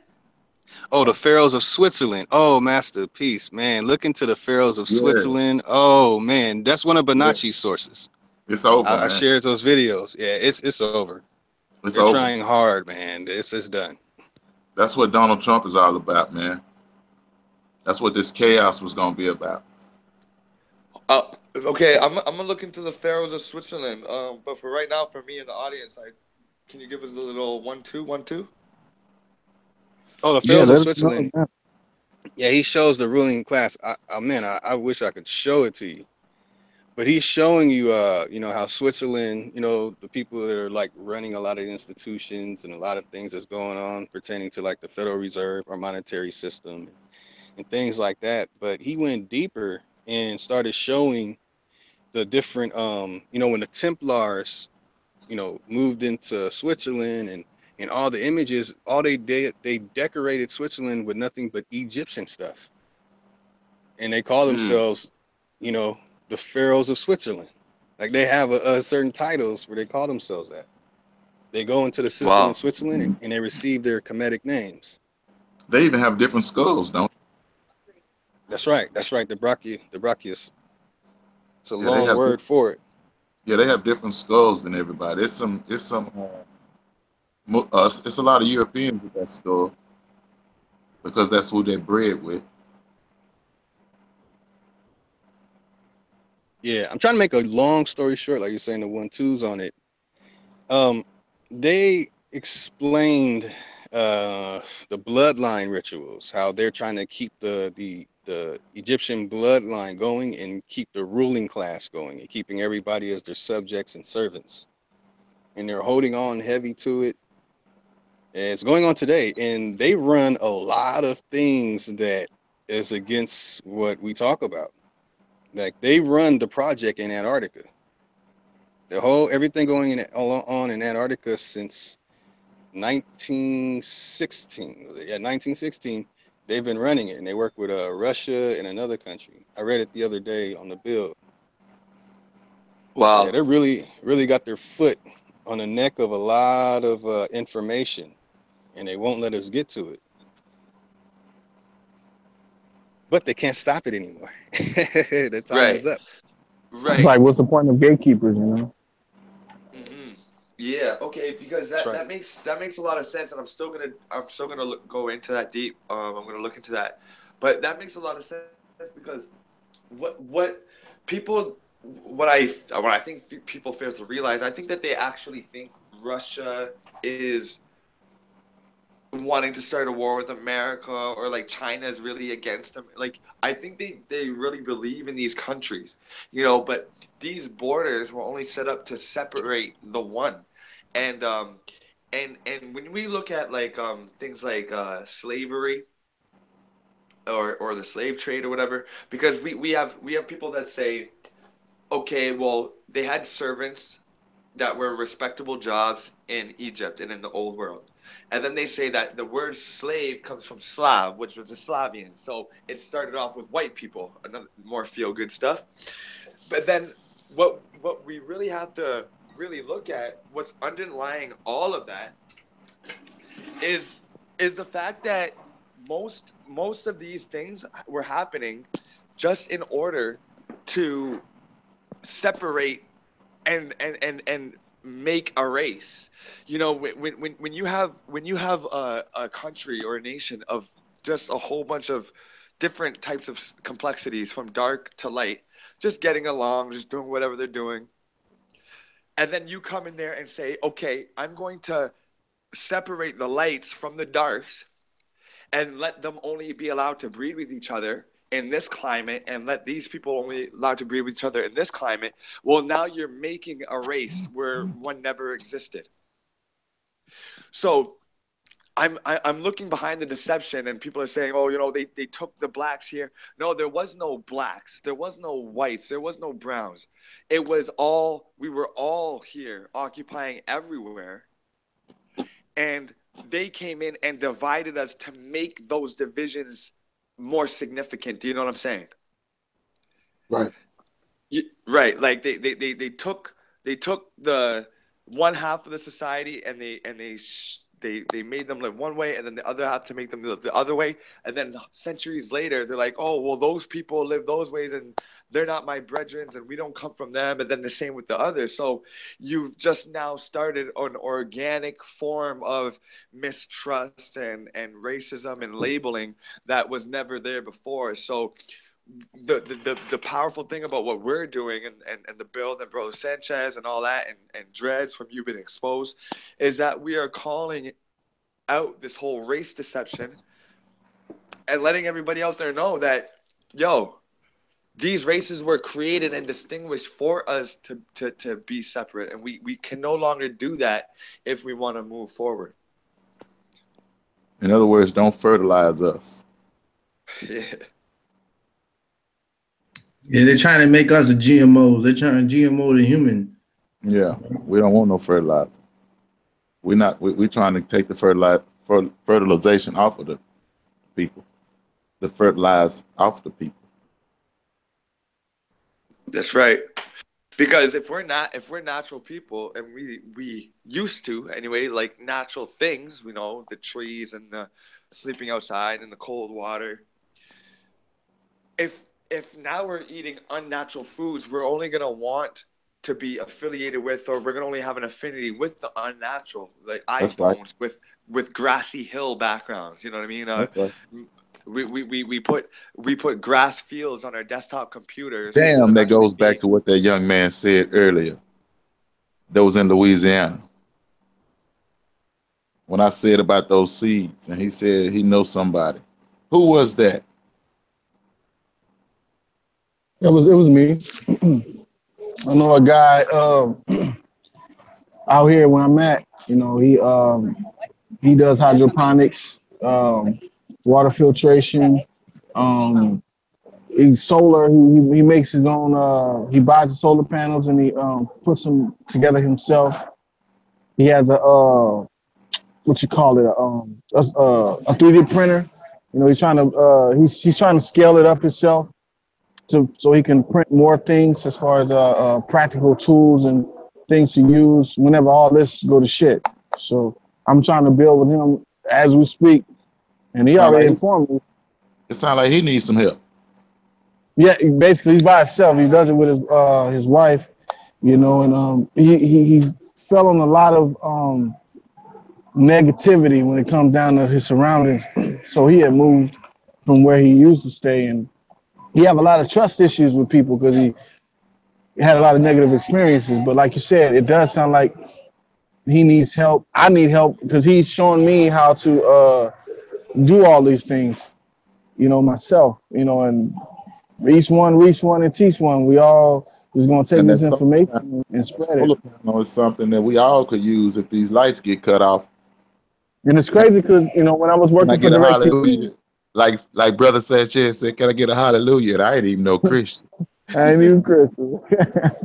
But, you know, a few years back, I want to say, like, I remember my dad, the day my dad was, because hospice came to my house, and, you know, he passed. And the day he passed, I had one of my cousins, you know, he was trying to convince me to go with him. This was before solar panels was a big thing, to go with him to China and pick them up. And because they were selling them for wholesale at the time, you know, just a lot of things like that, like Master Peace was saying earlier about Bitcoin, a lot of things that, you know, we are not attentive to that we should be getting on that frequency and you know, getting ready and preparing right now. Hey, what? Yeah, let's build on Bitcoin for a minute. What do y'all think? Because I think it's a currency that they're trying to start. Well, they were trying to start for the New World Order. Yeah, that's what I think. I think it's because the way I see it, you know, back in 2009, I had a friend of mine from Florida. He moved to Atlanta. We were both in the Hebrew Israelite community together at one time, and he was telling me about Bitcoin in 2009. It is something that they set in place a long time ago, you know, to set in motion, you know, the alternative currency for the masses. You know, instead of it being, you know, dollar here, francs here, euros there, they'll have just one currency, one type, you know, the crypto, which was, you know, you got the Bitcoin, you got your other cryptocurrencies that they're currently working on to replace the physical money. Which means they could control all your money then. Yeah, they can put a stop to it. They can move it, transfer it whenever they want. And that's the danger in that. That's what I think the scary part about it. They can make who they want to make in that situation. And break who they want to break. It's just like putting those RFID chips. You know, they got a lot of speculation behind that too. You know, and they got some kind of, I think they got mercury or some kind of substance in there that once they flip that chip off, you know, your life is ended. You know, they can just take your life just like that, you know, without your consent. And like I was telling the bill yesterday, I said there's a series on Netflix called Black Mirror, and they have a new season that came out the other day, and it shows almost exactly what we're talking about today. You know, and they trying to tell you ahead of time, but you know, it's us to take heed and pay attention and move forward from where we at. Yeah, Black Mirror is deep. Just caught 2 episodes of the new one, trying to decipher it. Two things that I noticed about is that they're always advertising technology through the eye. Like if you want to alter your reality, you put a drip in your eye, or something in your brain, an implant. So yeah, that RFID type thing. Like they said, they're warning us. Now, if we look at like the definitions of crypt, we will see that like it comes from like a Greek origin, meaning like hidden. It's almost like occult, hidden. Um, and we look at it, Bitcoin, a bit, it's digital, not the whole thing. It's not holistic. It's digital. It's not based on something real and tangible anymore. So what they are doing is they are moving us into a place where we are holding on to and fighting to obtain nothing. It's hidden. It's digital. It's not real. And if we all hop on this train, that's exactly what's going to happen. Boom, zero. Now nothing. Now everything is worthless, and only the people that have the real gold, not even the cash, that got the real gold, will be able to participate and move in society. So I mean, if you want to get into the Bitcoin game, the cryptocurrency, and get your money, get out and help people. I'll suggest even doing that, because you're still contributing to that. Yeah, it's true, but we see, yeah, and that's something that I build with a lot on my channel. It's like, when is it going too far? When is enough enough though? It's tough to say, because like right now, we maybe all of us on the panel, maybe we have a job that we got to go to, that's helping the system. Maybe we got food to buy for our family that helps the system. You know what I'm saying? We all do. Yeah, we all do, right? So there's a way, I would say, I mean, you could depend off the system for the next 30, 40 years until you die. Or you can use the system right now, right here and now, to benefit you and the people around you forever. If there was a way that I could put in $100 and make $1 million out of cryptocurrency, and then take it out and then open 5 orphanages, and open up a vast acreage in Honduras for people to come and be natural, I would do that, because I would be helping more people in the end than I would be hurting in the beginning. Do you know what I'm saying? Right. So it's a very tough line. It's like, okay, I'm a vegan, but my mushrooms are grown in cow shit, and they need to herd cows and able to get that. But also, I need my convertible D3 vitamins, and I got to get my neurological system taken care of with the mushrooms. So am I gonna give up the mushrooms because I'm vegan? It's, you know what I'm saying? It's fucked up, because watch this. I'm gonna sell you some crack just so my family can eat. Yeah, I see what you're saying. Yep. Now you stop that shit, then, don't you? Yeah, that's it's called a lesser of two evils. Like I gotta do it in order to thinking like that, don't you? You see where I'm going with this, Master? Yeah, I see where you're going with that. And crack, that's pretty. I mean, that's pretty dangerous. Hey, my family got to eat. A hell of illustration. My family got to eat, man. You feel where I'm going with that shit? Fuck that. I feel you. Fuck that. Fuck that. Well, but then the same thing.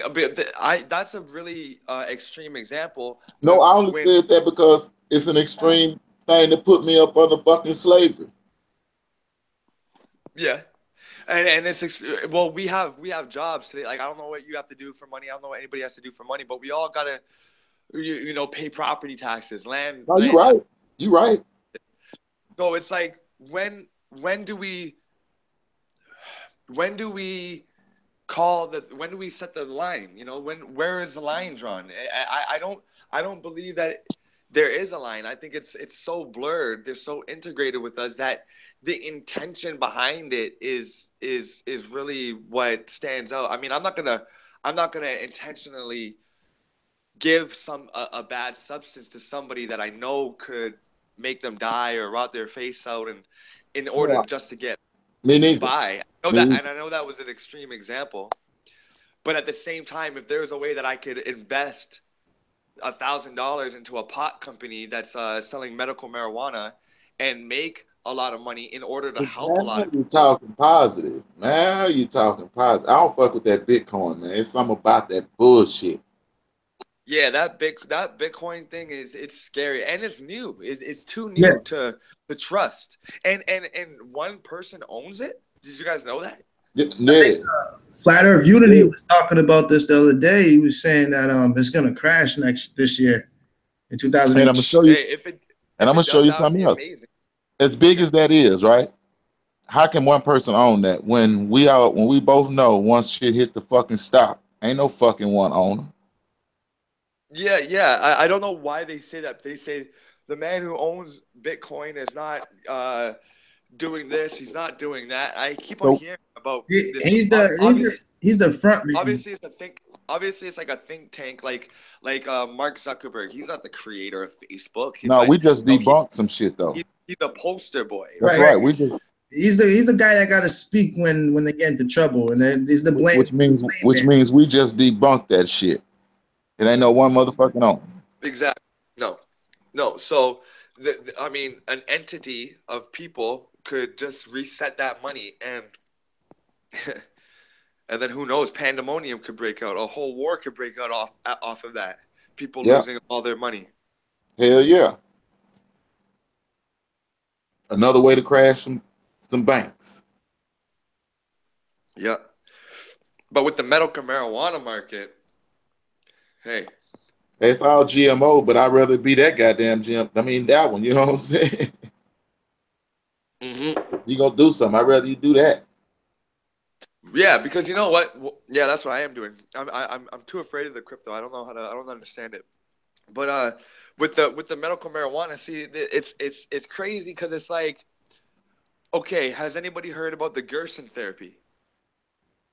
There was this like German guy, I think his name was Max Gerson, who would basically just prescribe people a raw diet. Just you blend your bananas and your fruits and whatever, and you would get over anything you had, any cancer, MS, any of that. I believe it. And of course they were, buried, but the therapy still exists. Now, he wasn't prescribing people the Sebi diet. The Sebi diet is the whole non-GMO, even further than non-GMO, even non-hybridized. So Sebi's diet wasn't really non-GMO, and I say that because the whole planet is contaminated, if such a thing. Well, yeah. See, that's the thing is that that's what I'm saying is that I was gonna get to that. Like Sebi was teaching like a more stricter, quote unquote, higher science. But the thing is that he's going back to only a limited time as well. Mm-hmm. He doesn't know possibly if there was something that pre-existed that, right? So what I'm saying is, even though Max Gersons didn't really know or care about the whole big bananas and strawberries that were big, it didn't really matter to him. He put his patients on it and they recovered. So with the GMO, with this, the medical marijuana, once you get these oils extracted, and when you're seeing a child that's 5 years old that's having 30 seizures a week go down to like one seizure maybe every 2 months, then you're saying, okay, well, shit, that's really helping this child. It's really helping their parents. So, yeah, the GMO banana is full of GMO, but it's still got the potassium that can help you at the gym. You know what I mean? So there's good, what's his name? James Capra always says there's a positive and negative to everything. Everything.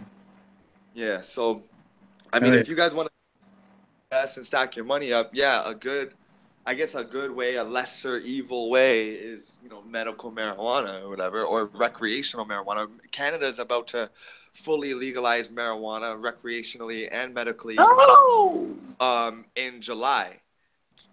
So right now there's a bunch of companies that started off at like $2. Now they're at $30, and they're only going to go up and up and up. And I always say on my channel, money, you know, is like neutral. You could take $100 bill and give it to a kid that needs it, or you can enslave somebody with it. So it's time for the good people like us, to start controlling whatever it is. I mean, whether it's money, whether it's the mindset, not controlling or manipulating, but leading and directing people into a higher consciousness, into a more positive energy, more neutral energy.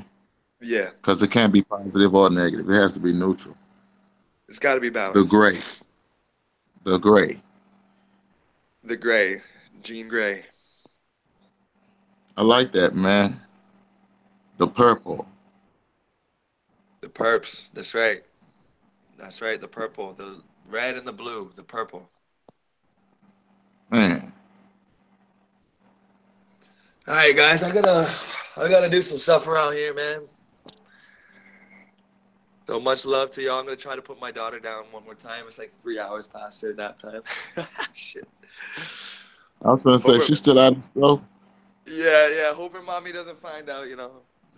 I was gonna say, you were building again, weren't you, with your brethrens online? I was like, I was. Bro, I got 3 of them, and it's hard to get them to take a nap, man. It's close to impossible almost. Yeah, man. I find you really gotta tire them out. But it's so hard in the winter up here. I mean, like, let me just show you guys what I'm... Okay, there you go. Hold on. There's my backyard right now. Damn. So it's just a lot of white around everywhere. So it's hard to get the kids out in that, you know what I mean? But... Man, it's cold. Yeah. Damn. But the sun is coming back. Yep. Hey, man, let me ask y'all something. Did y'all notice it was a lot of 18s in the weather on the first of the year? I did notice that. Okay, I just want to know if I was the crazy person on the phone. My birthday the 18th. My birthday the 18th. My favorite number has always been the 18th, so I know that's a great number. I don't know how I knew that. You didn't know, bro? We all crazy people on this panel. Yeah. Yeah. For real. All right, y'all. Much love and peace out to all y'all. All right. Much love, Master. Thanks for coming through again, bro. Yeah, no doubt. Real talk, much love, bro. Yeah, man. Peace. I love this build, man. I love it. So keep on going. I'm going to listen to you guys on YouTube. We're all right, fella. Much love. Yeah, man. Master Peace, man. He be coming with them gems, man. My ear too, man. Everybody here, man. We'll all be contributing, man. That's why this show is really cool, man, because we all got something to contribute. We all got life experience. Like, a lot of people that come on the show are gonna be observers, like me, and like all of us. You know, we don't attach ourselves to anything. You know, we just observe. We just go what we see. You know, go what we know per se, and that's the most beautiful thing about this. What's up, Science Academy? How's it going? Yeah. So yeah, man. That's why this is a beautiful thing, man. We coming up on here with a platform that's fresh for people to express themselves in a way that is non-argumentative. That is, you know, what's up, brother, man?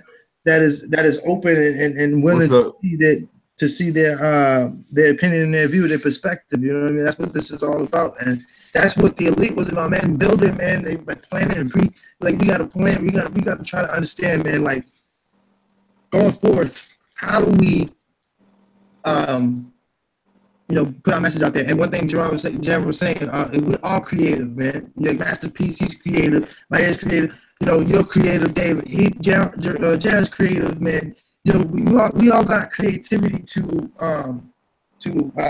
contribute, because what do the elite use to get their message across? creativity, music, movies, cartoons, different types of paintings, okay? Video. They use creativity because you know why? It's the driving force of nature. We are here to create. We're here. That's one of the main things, you know, to experience being creative. You know, to experience the self. Hey James. Yes. You breaking up? Am I breaking up? You hear a crackling? Yeah, I thought. You good? Now, so what's the bill today, bro? Yeah, your audio kind of scratchy. It's like you know, like a rolling rumble. Yeah.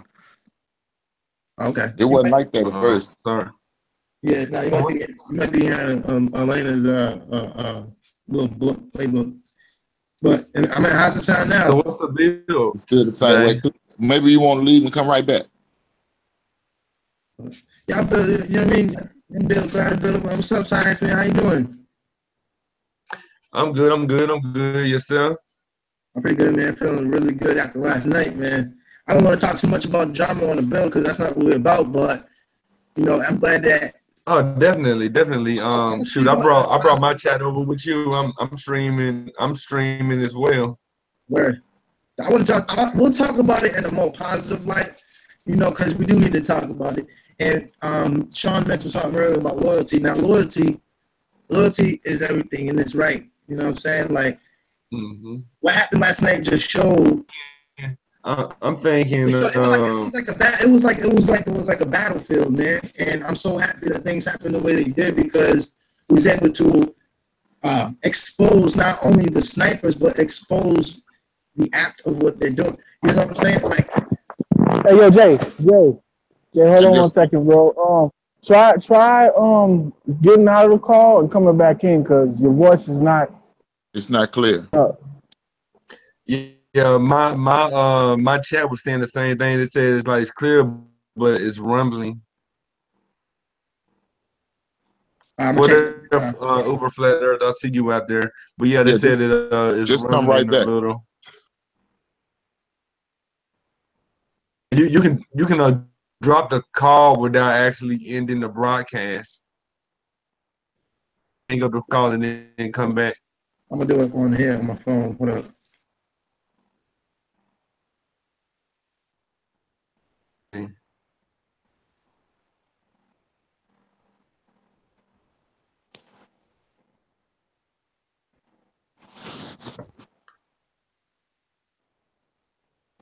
Yeah, it's been a good bill, man. Like Brother James said, you know, we hello? Yeah, there he is. Okay, he's back. All right, how's this better? There you go, Johnny. Oh, it's 100%. Crystal clear, all right. Like the Pacific Ocean. So basically, I want to talk about what happened last night, but only in a positive light because we don't need to continue the antic. So basically, what I want to say, man, about what happened last night was really good because we got to not only expose the snipers, but we got to expose why they are sniping. You know what I'm trying to say? No, Danny, I wasn't saying you were sniping, bro. I said we got to expose the real snipers. That's where the picture. See, Danny's in my chat right now talking to me, and that's fine. But I'm gonna tell you something right now, man. We're not gonna do anything negative, and I'm not gonna let anything negative get a hold of me. So basically, we found out who the true snipers were, and we see that, like, you know, the whole psyop aspect of it, because what they were trying to do was make it seem like, you know, they created the One Stop for Gamers Live, trying to make it seem like Dredd was sniping people, and Dredd was, you know, trying to sabotage people's channels, when in all reality that wasn't the case. It was just people trying to make it seem like that's what he was doing. But that's the whole thing about the psyop, and I'm so happy that we exposed that because now we see that the fight is real and that our message is really, really, really, really getting out there, and it's a threat. And that's the beautiful thing about all of this, because now we can come together, see what happens, you know, learn from history. People learn from history.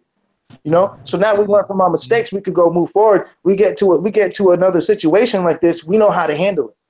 You know, we know through experience now. You feel me? That's what they do. Like they would snipe some and then have us pointing a finger at one another.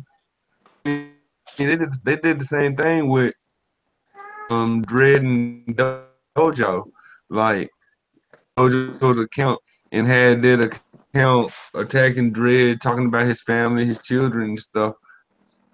Knowing that it makes Dread a short fuse, because it makes me a short fuse if, you know, why you come with my children or whatever.